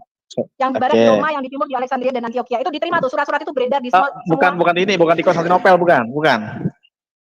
Konstantinopel itu abad keberapa, Ibnu? Kamu tahu nggak Konstantinopel abad keberapa? Oke. Tahun Jadi yang keempat gimana? Kaisar Konstantin masuk Kristen. Oke. Yang keempat, isinya enggak boleh bertentangan. Keempat, Injil menyatakan Yesus mati. Kalau kamu menyatakan Yesus diserupakan, itu namanya isinya bertentangan. Enggak boleh itu. Isinya tidak boleh bertentangan. Yakin nih Bu nggak boleh bertentangan Bu? Ini mengerikan nih Bu. Yakin. Sudah dicatat? Oke, guys, seperti gini Bu, sebentar. Boleh saya ngomong Bu atau gimana? Ya, boleh. Ya, ini kalau nomor 4 Bu, isinya tidak boleh bertentangan, ini agak riskan Bu. Ada berani ini agak riskan. Cuma saya nggak mau bahas nomor 4 deh. Nanti terlalu Kenapa panjang riskan? perdebatan. Kamu mau bahas Sebentar. 101 kontradiksi Alkitab? Ayo. Enggak, oke, sebentar enggak gitu Bu, sebentar. Oke, ini nomor 4 agak riskan. Tapi saya nggak mau masuk itu terlalu apa ya? Terlalu apa sih? Iya bagi saya terlalu. Kan sudah ditawarin. Sebentar. Ini Itu boleh kalau gitu framing ya. menyesatkan itu kalau ada statement seperti itu. Nggak boleh, no. Sebenarnya Iya. Iya ini. Oke, ini saya diam dulu. Oke, Intinya saya nggak diam boleh dulu. bertentangan, ya, terutama Oke. doktrin dasar, nggak boleh. Oke. Lanjut boleh atau gimana? sebenarnya jangan panjang-panjang kalau menjelaskan sama itu. Terakhir apa? Nggak masuk. Oke. Ya, pada akhirnya dia nggak ngerti. Lanjut atau gimana Bu? Perbusa Ya, tadi mengenai dari sampai perbusa lanjut. mendengar. Lanjut Tidak ya. apa-apa tidak masuk, yang penting netizen yang arahnya. Betul, Ya, betul Pak, betul. setuju. Betul tuh Pak, dengerin Pak. Kamu kok Ini nggak ada manusia malunya ya nomor Pak? satu ini. Nggak ada malunya Pak Ibnu. Oke, biarin jadi aja, gini Bu, Bu Sopetul. biarin Bu Sopetul. Halo Bu Sopetul. Apa? Jadi gini Bu, ini saya ulangi Bu ya. Keempat Injil yang dikanonkan ditulis oleh para rasul, ya kan? Terus ditulis ketika para rasul masih hidup, ya kan? Yang kedua, yang ketiga diterima oleh seluruh otoritas gereja pada waktu itu, gitu kan? Terus yang keempat isinya tidak bertentangan Bu ya? Ya. Betul kan? Oke. Boleh nggak Bu dari keempat ini saya rangkum menjadi intinya adalah menuhankan Yesus Kristus. Betul nggak Bu? Setuju ya? Betul nggak Bu? Setuju. Sangat setuju ya? Oke, sangat setuju. Nah, berarti oke. Intinya gini Bu, boleh nggak Bu di Alkitab yang tertulis bahwa saya Yesus, saya adalah Tuhan, pencipta alam semesta raya, ya kan, pengatur alam semesta itu ada nggak Bu kalau boleh tahu Bu? Lu jangan bego lah, no. Itu jangan lu bego, no. Begitu Itu jangan bego lah, no. Ya Kalau udah begitu. terus, no. Anak kecil Hati-hati no. kalau yang kayak gitu. Enggak kalau tidak ada nggak apa-apa kalau nggak ada. Kalau nggak ada nggak apa-apa kan saya clear toh. Ibnu. Ada banyak, lu. Ibnu, saya mau tanya sama Ibnu. Sebentar. Enggak, Ibnu, sebentar. saya mau tanya. Kan Ibnu, kamu jawab dulu dengar sebentar. nih, saya mau tanya. Ibnu, Enggak. saya mau tanya nih, Ibnu, kenapa Yesus disalibkan orang Yahudi, tahu nggak alasannya? Coba. Enggak Bu, saya dengan Bu Sobat dulu Pak. Aduh. Moderator mana moderator nih? Kamu jawab. Nggak usah, Kenapa? Pak. Alasan- Jawab dulu alasan kenapa orang Yahudi, berarti Nggak ada ininya, nggak ada ayatnya berarti ya? Clear ya? Enggak, dengar dulu. Dengan saya ya. Dengar Banyak dulu. kayaknya. Kenapa Bu orang moderator Yahudi? tolong di kesimpulan Bu, Ibnu. jadi tidak ada ayatnya Bu ya. Jadi itu aja dulu. Dengar dulu itu, Ibnu. Ini pertanyaan saya, kenapa ya orang Yahudi menyalibkan Yesus? Coba jawab dulu kenapa? Sebentar Pak ini. Jadi saya minta tolong Ibnu, jangan bikin statement yang bikin apa kesimpulan gitu loh, karena nggak boleh, karena Anda tidak pada bidangnya. Jadi kayak kata-kata, jadi tidak ada ayatnya Ibu. Saya bilang banyak sebetulnya, tapi kan bukan giliran saya yang jawab, bukan itu intinya sebetulnya. Jadi maksud saya tolong jangan bikin satu pernyataan atau statement yang mengambil kesimpulan Anda sendiri gitu loh. Terima kasih. Nih, saya mau jawab boleh nggak? Ibnu, saya mau jawab. Ibnu, boleh saya jawab nggak? Teman-teman, saya minta jawab. Jadi gini, No, ketika kamu mengatakan mana pernyataan Yesus yang mengatakan bahwa dia adalah Tuhan. Sedangkan Yesus sendiri mengatakan, aku datang bukan untuk dilayani, melainkan untuk melayani dan memberikan nyawaku menjadi tebusan bagi banyak orang. Ya, jadi ingat ya, kedatangan Yesus bukan minta disembah sujud, tetapi justru memberikan nyawanya buat kami, untuk pembebasan kami. Nah, yang satu hal yang harus kamu tahu, kamu jangan nyamain konsep Tuhanmu dengan Tuhan kami. Ya, ketika Yesus mengaku bahwa dia itu anak Allah, orang-orang Yahudi pada masa itu tahu, anak Allah itu artinya Tuhan Allah. Itu yang harus kamu tahu. Kita harus kembali pada konteks mereka pada masa dulu. Ya, lalu ketika Yesus mengaku anak Allah, justru untuk itulah dia dihukum salib. Kenapa dia dihukum salib? Karena ketika dia mengaku bahwa dia adalah anak Allah, itu artinya dia menghujat Tuhan. Dia menghujat Allah dan dia menyamakan dirinya dengan Allah. Karena anak Allah atau Mesias pada saat itu adalah diketahui, dipelajari ya, dan bahkan dibicarakan di dalam rumah-rumah ibadat itu, dan merupakan paradigma orang Yahudi, anak Allah itu artinya Tuhan. Ya, jadi ketika Yesus mengatakan aku anak Allah, itu artinya dia menyamakan dirinya dengan Allah. Nah, enggak, sebentar. Jadi ketika kamu menanyakan di mana dia mengaku Tuhan, ya dengan pengakuan Allah itu dia mengaku Tuhan. Untuk itulah dia disalib karena dikatakan menista Tuhan. Oke? Jadi Boleh jangan saya sama-samakan. Tuhanmu itu kan cuma Allah satu-satunya yang ada di dunia Biarkan akan Ibnu berantas. jawab dulu, Bu Uti. Ya. Apa Boleh alasannya saya Yesus disalib? Ya, silakan. Apa Kamu maksudnya? jawab, apa alasannya Yesus Sebentar. disalib? Enggak sebentar dulu, saya dengan Buti dulu sebentar. Tadi kan dengan Buti sebentar. Buti. Enggak, jadi gitu loh Buti. Saya kan nanya ke Buti nih, gitu kan. Tadi bilang kan udah sangat, ini saya suka nih, clear gitu Mbak. Aku adalah anak Allah, itu kan Buti clear ya. Iya, Ini aku suka Allah, nih, aku suka. Makanya saya kan nanya ke Buti, Bu, itu mungkin dalam penerjemahannya kenapa nggak langsung aja sih Bu? Aku adalah Allah kan clear gitu Bu, nggak usah pakai Ya, karena kamu Aduh, no. Allah dalam muka manusia. Kamu tahu nggak arti anak Sebentar ya, sebentar ya. Ibnu, caramu Sebentar itu, ya, aku mau caramu ngomong itu. ya, sebentar ya. Oke, jadi gitu loh, Sebentar, jadi Buti, sebentar. lo Buti. Buti, Ya. enggak kalau Halo. memang Tuhan, enggak gini loh Buti, Halo. sebentar Buti. Ya. Sebentar Buti, sebentar Santai ya, dulu. sebentar. Jadi gini No. Buti. No, begini aja, No. Begini aja, No. Sebentar. Ibnu, sebentar. Kamu dari tadi mempertanyakan di manakah ada ayat yang menyatakan Tuhan, aku adalah Tuhan, sembahlah aku. Itu kan namanya goblok, Bu. Kita tunjukin dengan cara yang tidak seperti yang berkata yang seperti kamu mau, kamu nggak terima, No. Ini yang masalah, No. Kamu mau memasukkan ayat yang persis sama seperti yang kamu mau. Mana ada begitu, Nu? Kamu aja yang jadi Tuhan, Nu. Nah, Kamu aja yang bikin Alkitab sendiri lah, Berarti Nu. clear nggak ada Pak ya? Berarti clear nggak ada ya? Bukan nggak ada, tapi tidak seperti yang kamu ucapkan itu nggak Sebentar, Buti. mungkin. Sebentar, dulu, Bu. Mikir, Bu. Sebentar. Jadi Gimana kalau sih, mikir. Yang tersirat ada, yang tersirat ada. di mana? Dibenarkan Pak, mikir tolong Pak. Bu, ada salah Bu. Sebentar Ibnu, ini ada ya Yohanes, bahkan Yesus dikatakan di dalam Matius itu kan, bukan semua orang yang menyebut aku Tuhan akan masuk dalam kerajaan surga. Nah, ini sebentar teman-teman ya, di dalam Yohanes, coba buka Yohanes 9 ayat 35. Coba tolong Ibu Hadasa, Yohanes 9 ayat 35. Ini Yesus mengaku Tuhan, bahkan Ya, mari kita belajar Alkitab. bahkan dia disembah sujud. Ya. Ya, Yesus mendengar bahwa ia telah diusir keluar oleh mereka, kemudian ia bertemu dengan dia dan berkata, "Percayakah engkau akan Anak Manusia?" Mana dia tadi itu ya? Aduh. Ya, percayakah engkau akan Anak Manusia? Jawabnya, itu orang lumpuh yang sudah disembuhkan. Siapakah dia? Ya, Tuhan, tanda tanya. Artinya, siapakah dia? Apakah dia Tuhan? Gitu kan? Supaya aku percaya kepadanya. Kata Yesus kepadanya, engkau bukan saja melihat dia, tetapi dia yang sedang berkata-kata dengan engkau, dialah itu. Oke, nih yang ngomong sama kamu itu, inilah Tuhan itu. Ya kan, ini dalam konteksnya ya. Katanya, aku percaya Tuhan, lalu ia menyembahnya. Nah, ini ya, Yesus mengaku Tuhan ya. Tetapi inti dari semuanya itu Yesus. Hah? Kenapa, Bu? Ibnu nggak tahu maksudnya anak manusia itu siapa? Anak manusia ini merujuk kepada Daniel 7 ayat 9 sampai 14. Satu-satu Buti dulu, Bu Sofiatul, Buti dulu, satu-satu. Anak manusia di dalam ini ya.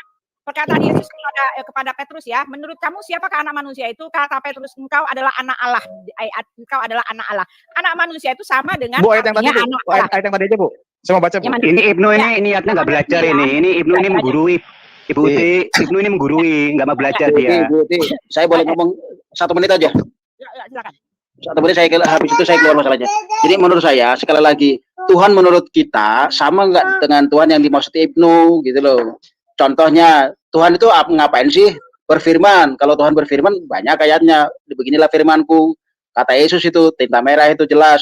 Nah, kita harus samakan dulu. Jangan sampai kita merasa Tuhan yang dimaksud Ibnu sama dengan Tuhan yang kita maksud.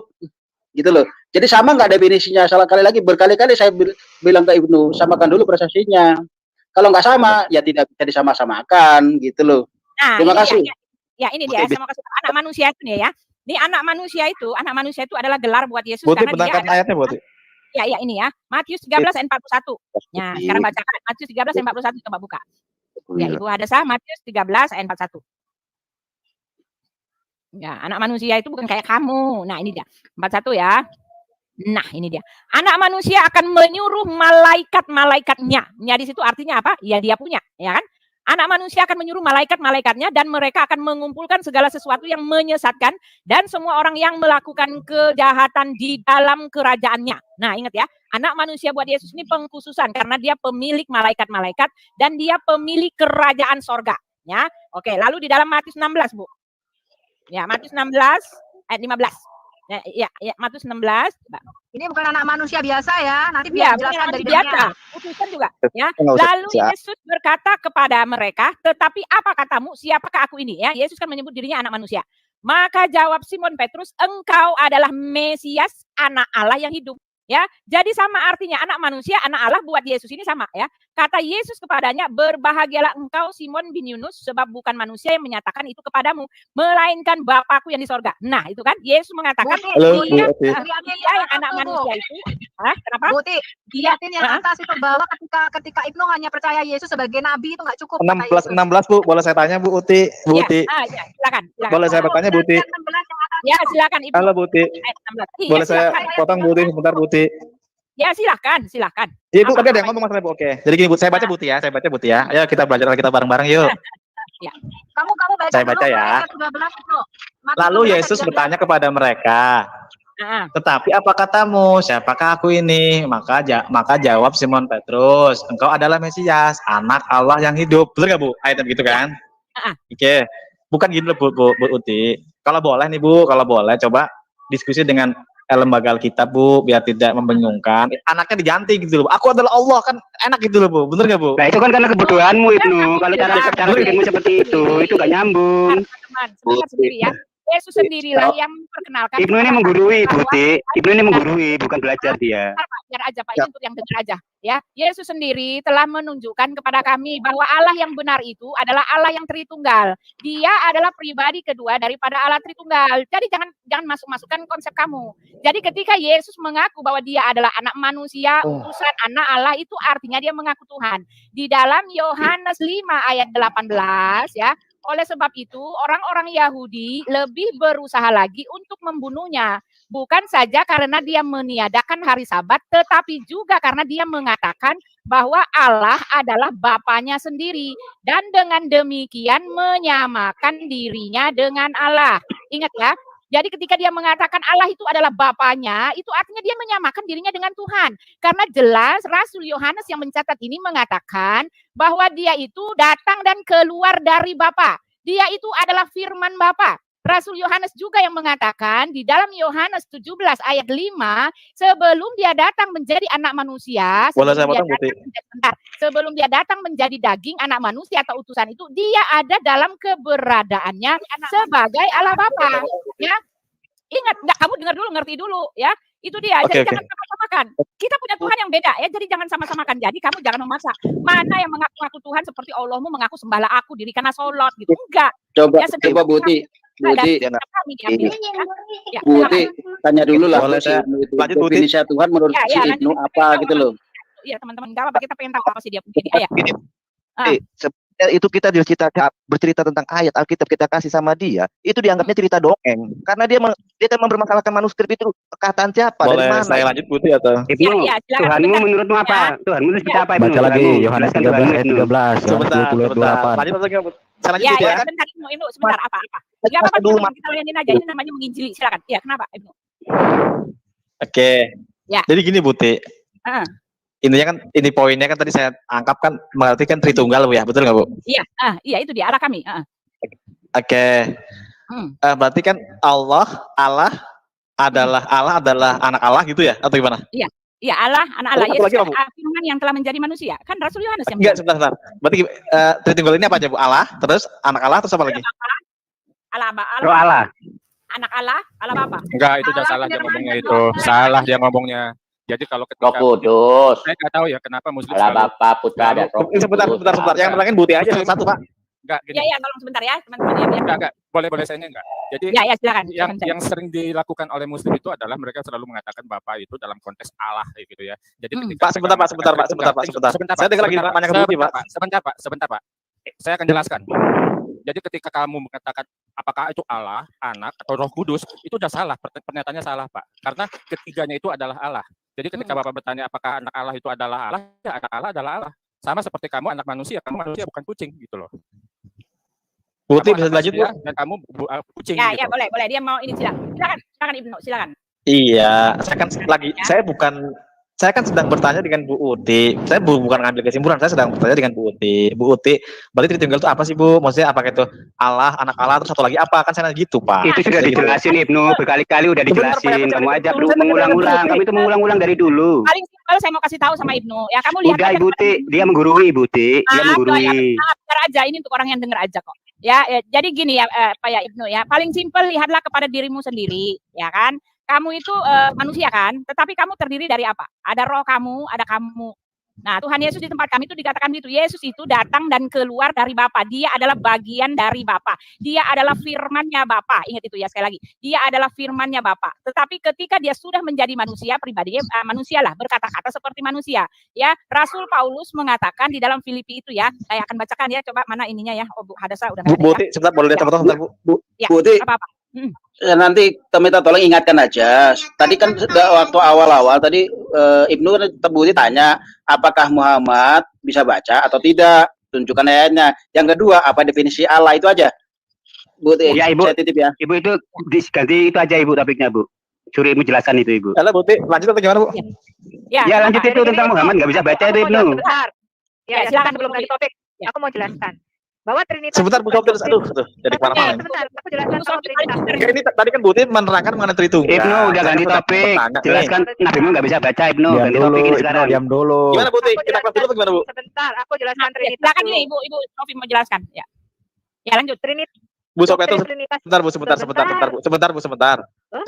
Saya kan sedang bertanya pertanyaan yang dasar kepada Bu Uti. Kan saya mau Ya. tahu kan, tapi Ya, seorang ini- muslim kan mau ini saya tahu. menjawab ya. Bu Uti, Ya, ini saya menjawab. Ya, saya menjawab. Udah, nggak usah Buti, macam ini. iya. Ya, pilih 2. Kalau tri Ini kan saya berarti kan 3 kan? Ya Bu ya? Enggak salah kamu ya. Gini ya, saya akan baca dulu ya Filipi itu ya. Kenapa? Jadi gini ya, doktrin Trinitas itu bukanlah doktrin. Ya, hendaklah beberapa kamu menaruh apa Allah. kata Filipi 2 ya, Ibu Sophia. Kesetaraan dengan Allah sebagai Filipi apa ya? Saya lupa. Ya, Filipi 2 ayat 5 ya betul. Ya. Dan yang saya bacakan ya. Ya, hendaklah kamu dalam hidupmu bersama menaruh pikiran dan perasaan yang terdapat juga di dalam Kristus Yesus. Yang walaupun dalam rupa Allah, nah ini ya, sebelumnya dia rupanya ya, dalam hadiratnya ya, seperti di dalam Yohanes 17 ayat 5 itu dalam hadiratnya, dalam keberadaannya, dalam kesatuannya ya, dalam rupa Allah tidak menganggap kesetaraan dengan Allah itu sebagai milik yang harus dipertahankan, melainkan telah mengosongkan dirinya sendiri ya, dan mengambil rupa seorang hamba dan menjadi sama dengan manusia, dan dalam keadaan sebagai manusia ia telah merendahkan dirinya dan taat sampai mati, bahkan sampai mati di kayu salib ya. Jadi sebelumnya Yesus itu ada dalam kesetaraannya sama seperti ditulis oleh Rasul Yohanes ya. Dia ada dalam keberadaannya sebagai Allah Bapa sebelum dia datang sebagai utusan. Dan Rasul Yohanes mengatakan dia adalah firman yang telah menjadi manusia. Dia itu bagian dari Bapa. Sejak sebelumnya dia adalah apa tadi bilang? Ya, sebelumnya dia itu, sebentar ada tamu lagi. Sebelumnya dia ada dalam keberadaannya sebagai Allah Bapa sebelum dia datang sebagai utusan. Oke? Oke. Tapi itu ya. Boleh saya Dulu itu ya, jangan ngejelimet. Ya, saya nggak mau, saya mau sesimpel-simpelnya, jangan ngejelimet. Itu dulu. Setuju. Ingat ya. Itu dulu. Ketika dia datang menjadi manusia, dia berpribadi manusia, berpikir manusia, dan dia bahkan merendahkan dirinya dan taat sampai mati. Tetapi itu dulu. Sekarang dia sudah kembali ke sorga. Ya, duduk di sebelah kanan Allah Bapa. Itu artinya apa? Dia berkuasa memerintah dalam kemuliaan, kejayaan, kekuatan, kekokohan Allah Bapa. Itu dia. Itu maksudnya. Bisa dimengerti? Saya akan buat sesimpel-simpelnya. Kalau Oke, boleh katanya Bu Uti. dalam lagi. Ya. Bu Uti, Ya. boleh saya nanya Ya. Bu, sedikit aja Bu? Ya, Ya silakan. jadi gini Bu, tadi kan kita belum mungkin deh. Jadi gini Bu, saya mau catat nih Bu, kan saya lagi belajar nih. Tadi kan Ibu bilang mengenai Tritunggal kan, ya kan? Jadi Tritunggal itu siapa saja gitu loh Bu. Saya catat nih. Tritunggal itu siapa saja Bu? Allah atau siapa lagi? Anak Allah, Allah Bapa, Roh Kudus. Sebentar Bu, Allah, Enggak, salah. anak Allah ya? Ya, silakan. Putra dan Roh Paling Kudus. ngerti. Bapa, Putra dan Roh Kudus. Jangan kau bilang Iya, Bapa, Allah, Putra, Roh Kudus. Anak Ya, dan Roh iya. Kudus itu salah. Bapa, Nah, jadi Putra, dan Roh yang benar siapa nih? Bu Uti atau siapa nih? Saya nggak tahu nih. Ya saya benar. Iya, nggak tahu. Itu juga benar. Sebentar. Tapi yang salah. Boleh saya yang jelasin Bu Uti? Ya, silakan yang Putra, paling Roh pintar. Kudus itu Tritunggal. Saya jelasin dulu. Begini. Sebentar Pak David, Kenapa? sebentar. Bu Uti, Saya Bu Uti, perlu saya jelasin mau karena dulu nih, Bu. Anda sesat. Anda sesat. Begini. Kalau Muslim Ya, saya kan lagi mau belajar dengan Pak mengerti, Uti nih, ya Pak. sebentar. Ibnu dengerin. Saya wajib memberikan tanggapan. Saya wajib, ya. Ya, Ini masalah- room bukan room masalah kamu gimana? saja. Saya nggak tahu Siapapun yang masuk di room ini boleh memberikan tanggapan. Jadi Ya, begini, silakan. Muslim kalau dia masih beriman atau percaya kepada Allah SWT yang tidak tahu ada di mana, tidak berbentuk, tidak bisa diserupakan, tidak punya suara dan lain sebagainya, itu dia tidak akan memahami tentang Tritunggal. Sebab doktrin Tritunggal Kristen atau Kristiani tentang Tritunggal atau Trinitas menyatakan bahwa Elohim adalah tiga pribadi gitu loh, Pak. atau Kita fokus hipostasis dulu dengan yang bukti gitu sehakikat. loh. Sebentar, dengar. Anda perlu dengar. 10 detik Bapa, saya dengan bukti, habis Putra, itu apa, dan 10 Roh detik aja, Kudus. Pak. Saya mau tak tulis Dengar, gitu loh. Saya sering belajar Bapa, nih. Putra, dan Roh Kudus sebagai satu Elohim dalam tiga pribadi ilahi. Ketiga pribadi ini berbeda, tetapi merupakan satu substansi, esensi, atau kodrat. Itulah yang disebut Tritunggal. Jadi bukan berapanya Tuhan. Saya kasih tahu Anda, Tuhan kalau bisa dihitung bukan Tuhan lagi. Paham? Sebab dasarnya tuh orang Kristen percaya Tuhan itu yang kita sebut Bapa itu adalah roh. Roh tidak bisa dilihat, roh tidak bisa ditimbang, roh tidak bisa diukur, roh tidak bisa dibatasi oleh ruang dan waktu. Roh itu ada di dalam dimensi kekekalan. Sebelum bumi ini ada, sebelum ada ciptaan, roh Elohim sudah ada. Ya, di dalam kekekalannya. Jadi Anda kalau bilang tri itu tiga, Anda keliru. Ya, Tuhan, sebentar, dengar saya dulu, makanya Anda dengar. Tuhan yang kita sebut Bapa yang adalah roh, ya, mengutus Sang Firman yang menjelma menjadi manusia untuk dalam misi menebus dosa seluruh umat manusia akibat dosa daripada Adam. Itu misinya. Kemudian di dalam keilahiannya Yesus kita bisa lihat bagaimana misi dia sebagai ilahi. Ya, dia sebagai Immanuel, Allah yang beserta dengan kita. Makanya dia disebut anak Allah. Anak Allah itu sama dengan Allah itu sendiri. Itulah Allah kita.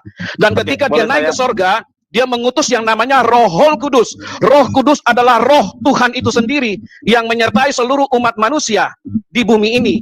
Ya, jadi jangan dipikir Allah orang Kristen itu Tritunggal, tiga Allah. Tidak. Kita menyembah satu Allah yaitu Bapa.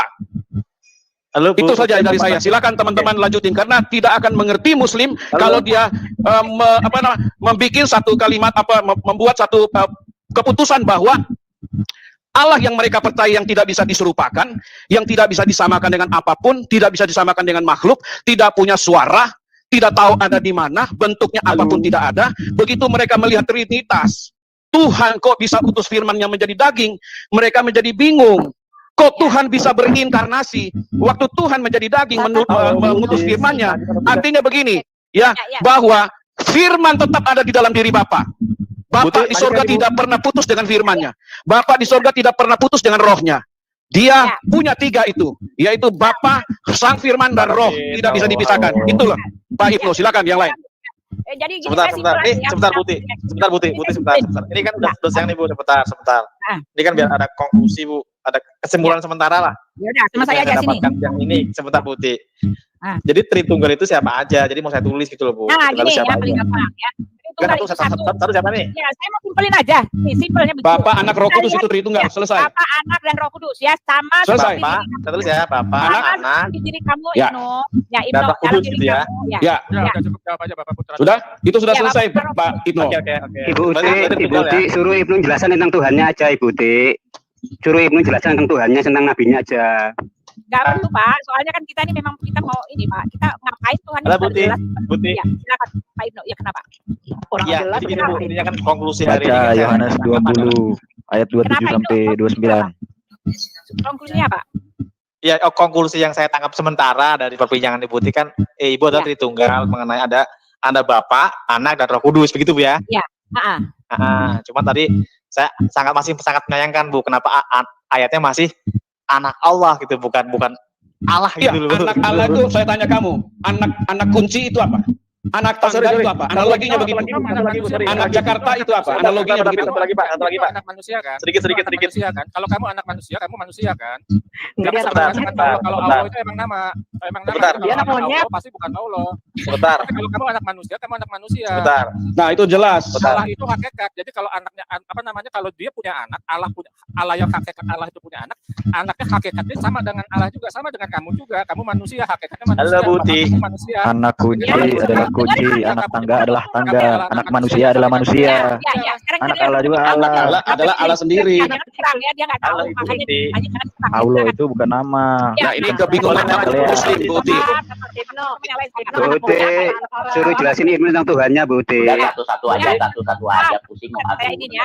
Ya, Ibnu, kita dengarkan dulu apa? Habis itu apa? Apa Ibnu? Apa Oke, terima kasih Bu Uti. Terima kasih. Oke, Bu Uti saya ulangi Bu ya. Jadi konklusi yang saya dapatkan hari ini tadi mengenai Bu Supiatul tuh mengenai empat apa sih? Empat syarat kanonisasi sudah saya catat, ya kan? Terus mengenai Bu Supi dari Ibu Uti tiga Tritunggal itu Bapak, Anak dan Roh Kudus Bu ya. Ya. Oke. Berarti Allah tuh beda Bu ya, bukan siapa-siapa Bu ya di sini Bu ya. Bagaimana? Ya Allah SAD beda. Allah itu berarti Allah itu siapa Pak Allah ini Pak? Nah, saya jelasin kamu. Allah itu yang kita sebut Bapa. Dengar. Allah itu yang kita sebut Bapa. Ngerti? Allah itu kita sebut Bapa. Dari Bapa ini yang menciptakan seluruh alam semesta ini termasuk Ibnu dan saya. Di dalam diri Bapa adalah Sang Firman, daya cipta, kekuatan, hikmat, kepintaran Elohim yang menciptakan alam semesta ini dengan firman-Nya, yaitu Yesua HaMasyiah yang telah diutus ke dalam dunia ini yang kita sebut anak. Ya. Kemudian yang menguatkan manusia, yang menguduskan manusia, yang membenarkan manusia, yang memimpin manusia, yang menuntun manusia kita sebut Roh Kudus. Roh Elohim itu sendiri. Selesai. Bukan tiga Tuhan, satu. Gampang dimengerti. Saya mau bilang gampang sekali. Lihat aja kepada dirimu sendiri. Sangat mudah dimengerti. Ya, tubuhmu itu manusia, rohmu itu ya Allah, gitu kan? Jiwa itu ya pikiranmu. Bukan masalah. Saja begitu yang paling gampang, simpel-simpelnya saya mau bikin. Masalahnya bukan gampang atau tidak gampang, tapi mereka sudah diprogram untuk tidak mengerti. Jadi apapun Ya, penjelasannya. karena Allah sendiri mereka menyesatkan, Pak. Di dalam Ada tubuh ayat manusia mereka itu yang menyatakan Tritunggal. Allah menyesatkan. Ya, QS 14 ayat 4 Allah menyesatkan. Itu bagaimana itu? Allah menyesatkan. Ada 3 ayat atau 4 ayat. Ya, Allah QS Al-Hijr SWT ayat menyesatkan. 9, iblis menyesatkan. Apakah Allah adalah iblis? Enggak, masalahnya yang tauhid ini kan baru ada sejak permulaan peradaban. Kenapa ini bisa terjadi? Ya karena Allah kita tuh menyatakan diri. Ketika dia menyatakan diri, ya jadilah dia Yesus Kristus di depan kita, satu pribadi anak Allah yang penebus dan juru selamat. Iya. Putih Masalahnya- kemarin tuh si siapa sudah ngomong siapa nama dia udah ngomong 4 in 1. Iya, Four kata in Maria one, tauhid dibilang. itu ada 4. Ya, tauhid itu ada 4 kata Maria. 4 in 1. Masalahnya tadi udah dijelaskan dia, Bu Uti. Dia mempermasalahkan manuskrip itu asli apa enggak. Makanya kalau kita jelaskan pun Alkitab sepanjang lebar secara saintifik itu dianggapnya dongeng. Karena manuskrip itu dia masih tidak percaya dengan manuskrip. Makanya dia dijelaskan sama Bu Sofi tadi panjang lebar. Itu masuk di keluar kanan. Dia tidak mempercayai manuskrip itu asli apa enggak. Makanya dia dijelaskan pakai ayat percuma. Karena itu akan dianggap dia itu cerita dongeng. Karena nggak ada bukti. Tapi kalau kita bicara gampang, kita ceritakan bahwa bapak-bapak gereja itu menuliskan itu secara benar dengan jujur, itu kita bisa buktikan dengan sejarah yang ada. Perjalanan Alkitab itu kita jalankan dengan sejarah yang ada, itu bukti. Jadi kemana kita menuntun rohani kita dengan perjalanan religius ke negara mana? Itu kan dibuktikan dengan Alkitab bahwa perkataan Alkitab itu benar-benar ada. Kita bisa membuktikan dengan perjalanan kita ke suatu negara ke negara. Oh, karangan kita enggak di situ. Itu apa? Itu bisa dibuktikan apa? Ya kan bukan omongan dekat ini. Jadi kita membuktikan orang awam pun, seorang buta pun sekalipun kayak kita yang nggak hidup di zamannya, kita bisa membuktikan dengan apa itu benar apa enggak ada. Sesuai. Ya ini Pak Tulus, sesuai dengan perdebatan saya dengan mereka itu kan mereka memaksakan konsep mereka dengan kita. Ya Pak One Way memaksakan pokoknya harus seperti ini konsepnya, dia bilang gitu ya. Nabi itu adalah yang diberikan kitab katanya gitu. Ya, padahal kan nggak ada yang Nabi diberikan kitab. Dia kenapa tidak bisa jadi Tuhan? Karena Tuhan itu tidak diberikan kitab, tetapi yang diberikan kitab itu hanyalah Nabi. Isa diberikan kitab gitu. Nah, sedangkan dia punya dasar sendiri kan nggak benar. Mana ada Isa dikasih kitab? Tetapi itu harus buat mereka. Itu mereka. Makanya dia bilang, kenapa Yesus tidak pernah mengaku Tuhan? Karena mereka memaksakan, mereka punya konsep dipaksakan ke kita. Inilah susahnya rakyatnya begitu. Ini juga ini Buti, sama seperti orang Israel tidak mengakui Tuhan Yesus, tapi tidak bisa sejarah. Sejarah itu menyatakan bahwa zaman Tuhan Yesus ada. Sebenci-bencinya orang-orang Yahudi mereka mengakui Tuhan Yesus, tapi sejarah menyatakan itu ada di negara mereka. Yang jadi permasalahannya kita terakhir di mana akan mau diakui dari sejarah. Apakah benar makanya orang Ibrahim Nabi Ibrahim? Makanya harus diurai benar-benar teman-teman. Ini harus diurai dari ceritanya dulu, dari sejarahnya. Nggak ada Nabi Ibrahim, nggak ada di Israel, nggak ada. Masa Nabi Ibrahim dibakar itu dongeng itu. Itu karena begini, teman-teman. Kalau dibilang Ibrahim itu dibakar, ya, karena Ibrahim itu dari Ur Kasdim.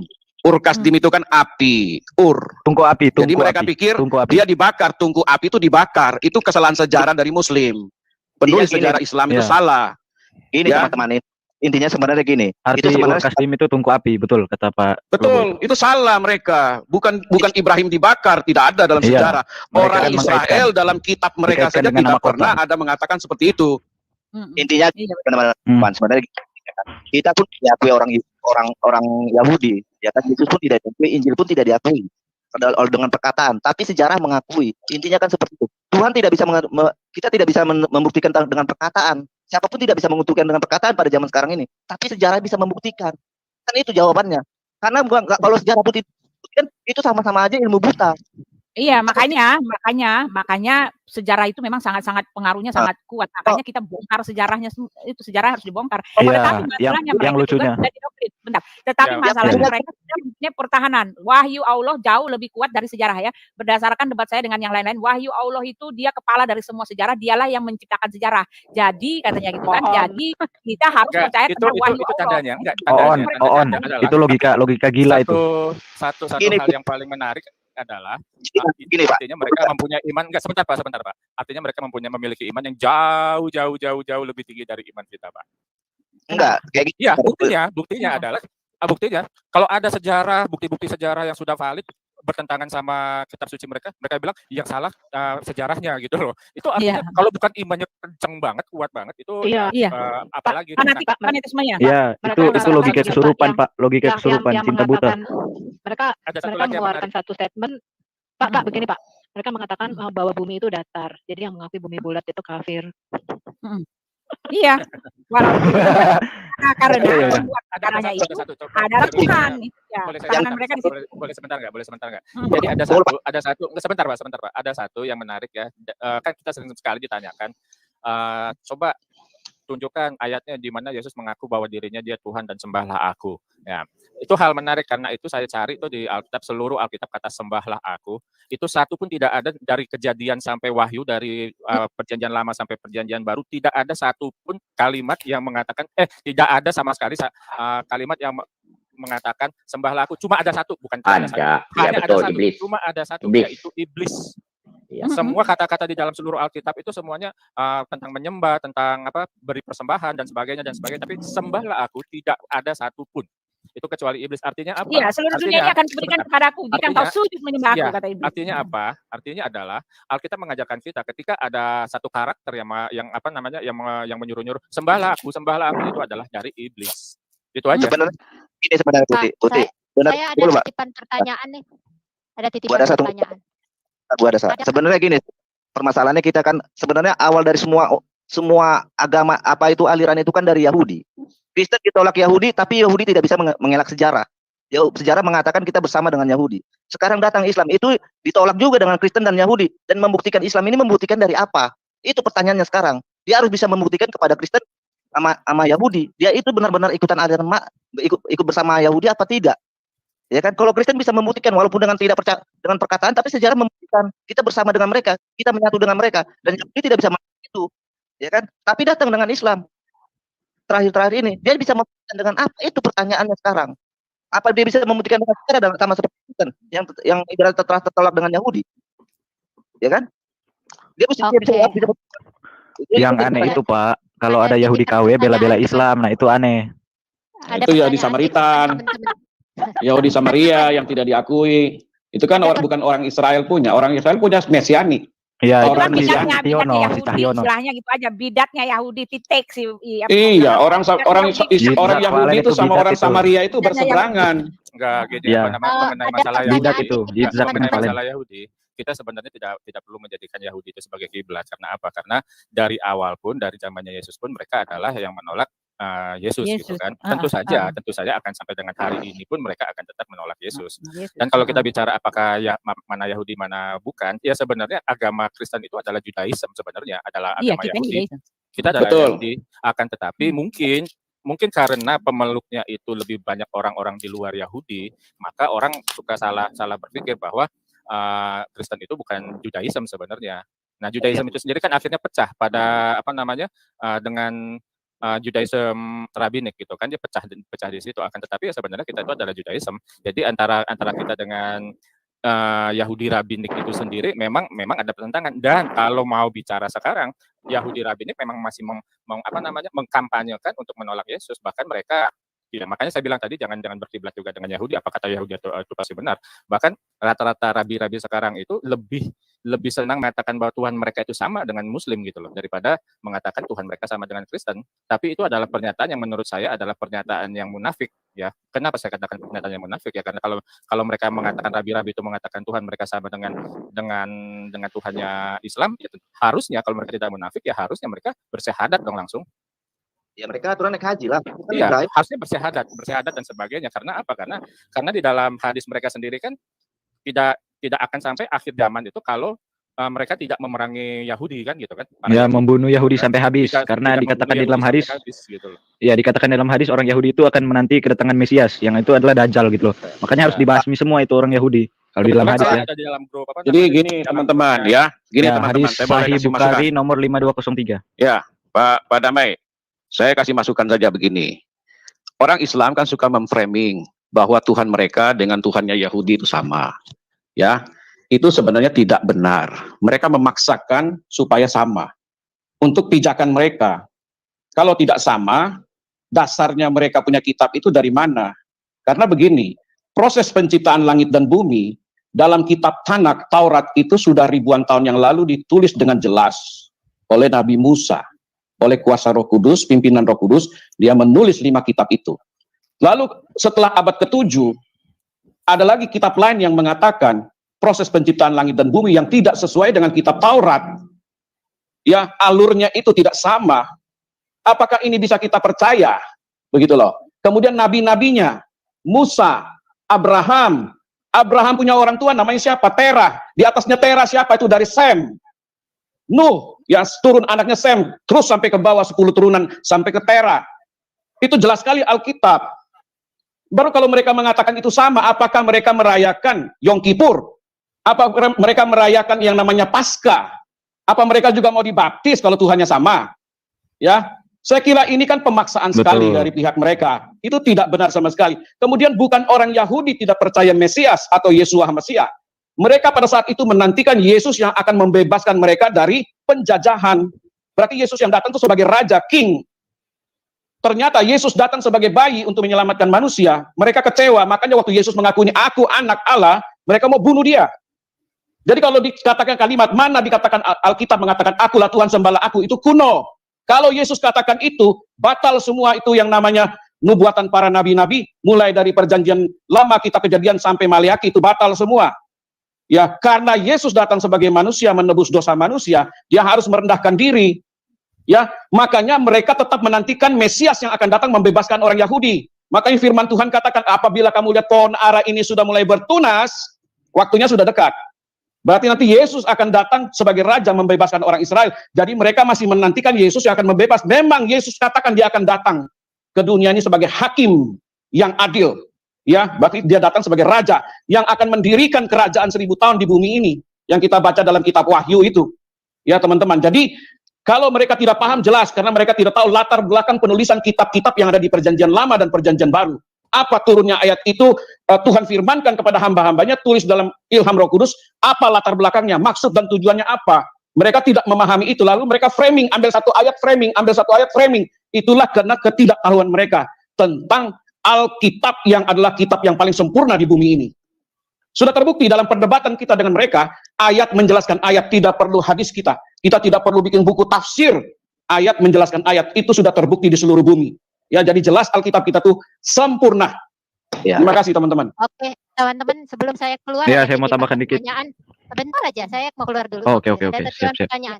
Teman-teman kita juga akan selesaikan ya. Selain itu saya mau banyak kita mau Ya. aktivitas nih, banyak urusan ya. Jika mereka mencari pengakuan di Alkitab, akulah Tuhan sembahlah aku, maka pertanyaan yang sama di kitab sana, ada enggak yang mengatakan Allahnya yang mengatakan akulah Allah, aku bukan iblis? Itu pertanyaannya. Itu saja. Akulah Allah, bukan iblis ya. Ya, aku bukan iblis gitu. Ada itu misalnya saya itu yang di pohon itu bicara kan, Musa akulah Allah sembahlah aku Tuhanmu kan, itu sudah jelas itu pohonnya bicara. Bukan. Di pernyataan bahwa Allah bukan iblis. Ya, Kalau akulah Allah Tuhanmu, kalau aku kalau itu bukan kan iblis, katanya gitu. kalau Paulus itu kan Tuhannya Musa, bukan Tuhannya mereka, karena Tuhannya mereka kan tidak bisa Tapi menampakkan nyebut diri. nyebut nama Allah, Pak. Iya, Pak, nyebut nama Allah, Pak. Iya, Bukan, Tuhan mereka bukan. kan tidak bisa Kalimatnya, menampakkan diri. enggak, ini kan masalah kalimat lengkap, teman-teman. Ini kalimat saklek, sesuka hati kita gitu. Ibnu kan sesuka hatinya dia maunya katakannya persis seperti yang dia mau. Gitu kan, akulah Tuhan, sembahlah aku gitu. Dia mau pernyataan itu ada. Nah, ini pertanyaan yang sama untuk dia. Adakah di kita mereka Ya. yang mengatakan akulah Tuhan, aku bukan iblis gitu.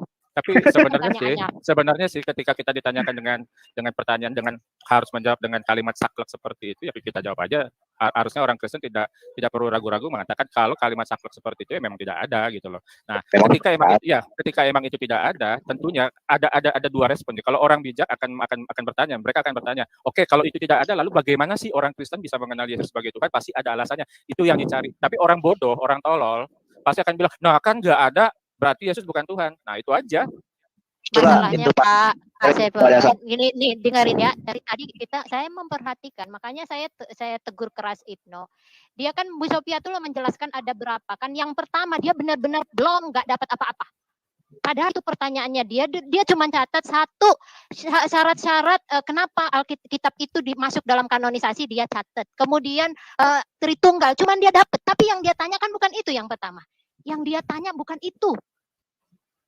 Nah, tetapi dia nggak dapet itu. Sebenarnya karena apa? Karena dia datang ke sini cuma mau ngolok-ngolok. Intinya gitu. Makanya saya tadi uji dia, saya tegur dia supaya dia sadar. Kita sadar kok dia ke sini nggak ada hati yang tulus, yang bersih. Itu aja sih. Cuman sekalipun dia nggak bersih hatinya, ya maunya dialognya baik-baik. Misalnya kalau kayak Pak Anas Malik itu kan nyambung obrolan itu. Jadi yang di luar juga ngedengar dia bisa gitu. Walaupun dia nggak dengar, dia mau ke WC dulu nggak apa-apa, tapi yang nonton dengar. Nah, kalau ini kan dia enggak. Sebenarnya Bu Adasa, seperti dia mau mengerangkeng kita seperti merangkeng. Kalau dia kita tanya, itu apa sih menurut kalian? Apa kitab itu yang mau merangkeng manusia? Kalau Tuhan mengaku Tuhan sejarah selamanya, kalau Tuhan itu mengaku akulah Tuhan dan Tuhan di muka bumi pencipta langit, tetap kerangkeng manusia di muka bumi, berkumpul di suatu daerah. Kalau Tuhan itu ada di situ, kerangkeng, nggak bisa kemana-mana. Karena kerinduan kita ya begini. kerinduan kita. Ya, silakan. Ya, suci itu Tuhan tidak pernah mengeluarkan aturan-aturan yang mengerangkeng manusia. Beda dengan kita yang mereka. Kita selalu mengerangkeng manusia seakan-akan manusia harus dibenci aturan yang ibaratnya jika tidak masuk akal yang dijalankan manusia. Kalau Tuhan kita kan enggak. Kita tidak turun ke dunia ini bukan untuk mengerangkeng, tapi menyelamatkan manusia. Misinya menyelamatkan, walaupun menyelamatkan manusia perorangan, bersuku, berbangsa, dunia pada akhirnya seperti itu. Bukan untuk mempenjarakan dengan aturan-aturan yang seakan-akan dengan aturan itu manusia akan terpenjara sendiri. Sama dengan ibarat Tuhan mengaku aku adalah Tuhan di muka bumi. Ya itu akan memakai manusia akan drop turun mental. Dan itu kan mempenjarakan kita semua. Kalau Tuhan seperti itu mengaku seperti itu. Itu aja intinya. Udah teman-teman, Bu Uti yang tutup gimana? Ya, kita tutup ya teman-teman, kita mau aktivitas ya, saya juga Bentar, saya mau tambah dikit dulu Mbak Uti. Ya, silakan pemutar. Ya, begini.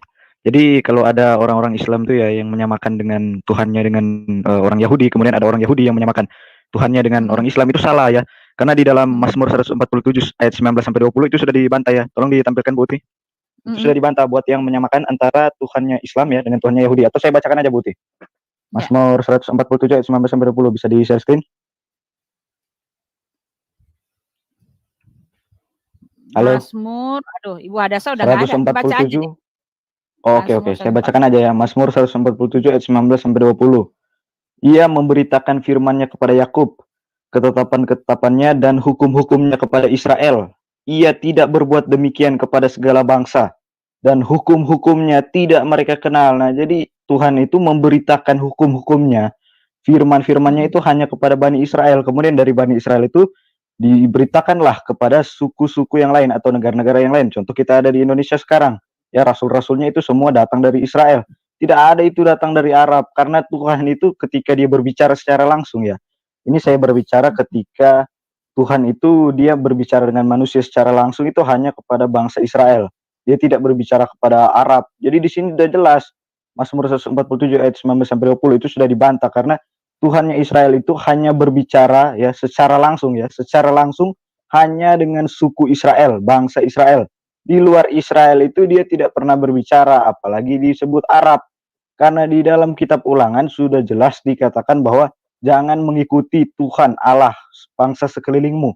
Bangsa sekeliling Israel ini kan termasuk Arab, jadi nggak boleh menyembah Tuhannya Arab, karena di dalam QS 27 ayat 91 Muhammad mengaku bahwa dia hanya menyembah Tuhan negeri Mekah. Ya, Mekah itu ya sudah termasuk Arab, jadi itu sudah melanggar perintah Tuhan di dalam kitab Ulangan bahwa janganlah engkau menyembah Tuhan yang ada di bangsa sekelilingmu. Ya, demikian saja dulu Bu Uti. Yang jelas Tuhannya Yahudi dengan Tuhannya Arab itu beda, karena pengakuan Muhammad sendiri di QS 27 ayat 91 Muhammad hanya menyembah Tuhannya Mekah atau Arab. Ya, itu saja Bu Uti.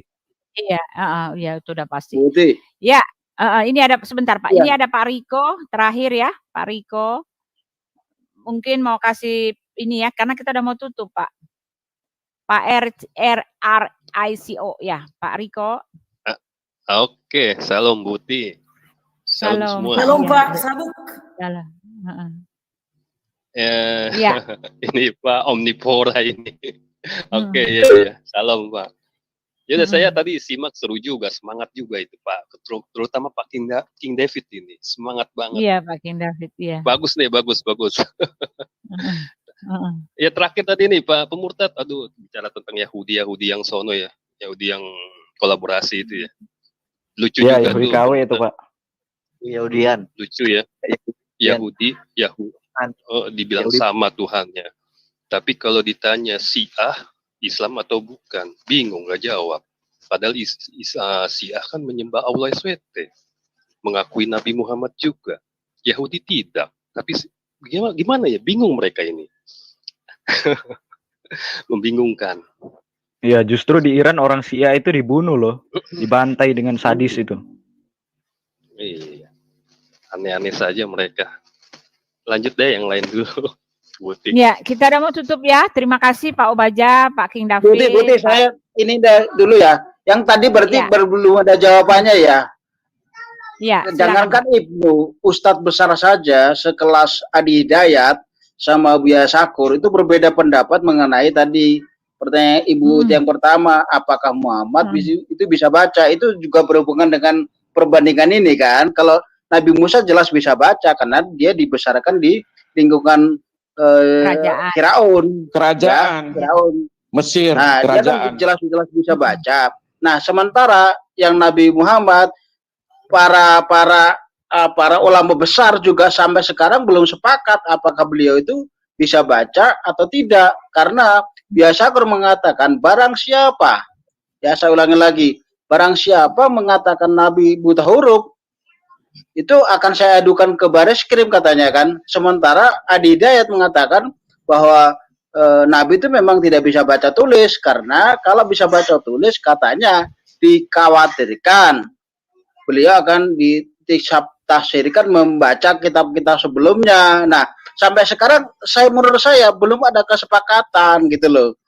Jangankan Ibnu atau saya atau Anda semua yang istilahnya masih paham awam, apalagi ustadz-ustadz besar sekalipun ternyata sampai sekarang juga belum sepakat tentang hal itu, apakah beliau bisa baca tulis atau tidak. Terima kasih. Terima kasih, ya. Ya, Dia bisa terima kasih Pak. Ya, kita menghitung tutup dia. saja teman-teman ya. Bapak Ibu kita tutup saja ya. Sudah waktunya, udah siang sekali ya. Ya, salam kebenaran teman-teman. Nyatakan kebenaran baik atau tidak baik waktunya. Selamat berpisah. Sampai jumpa lagi. Bye-bye. Salam kebenaran.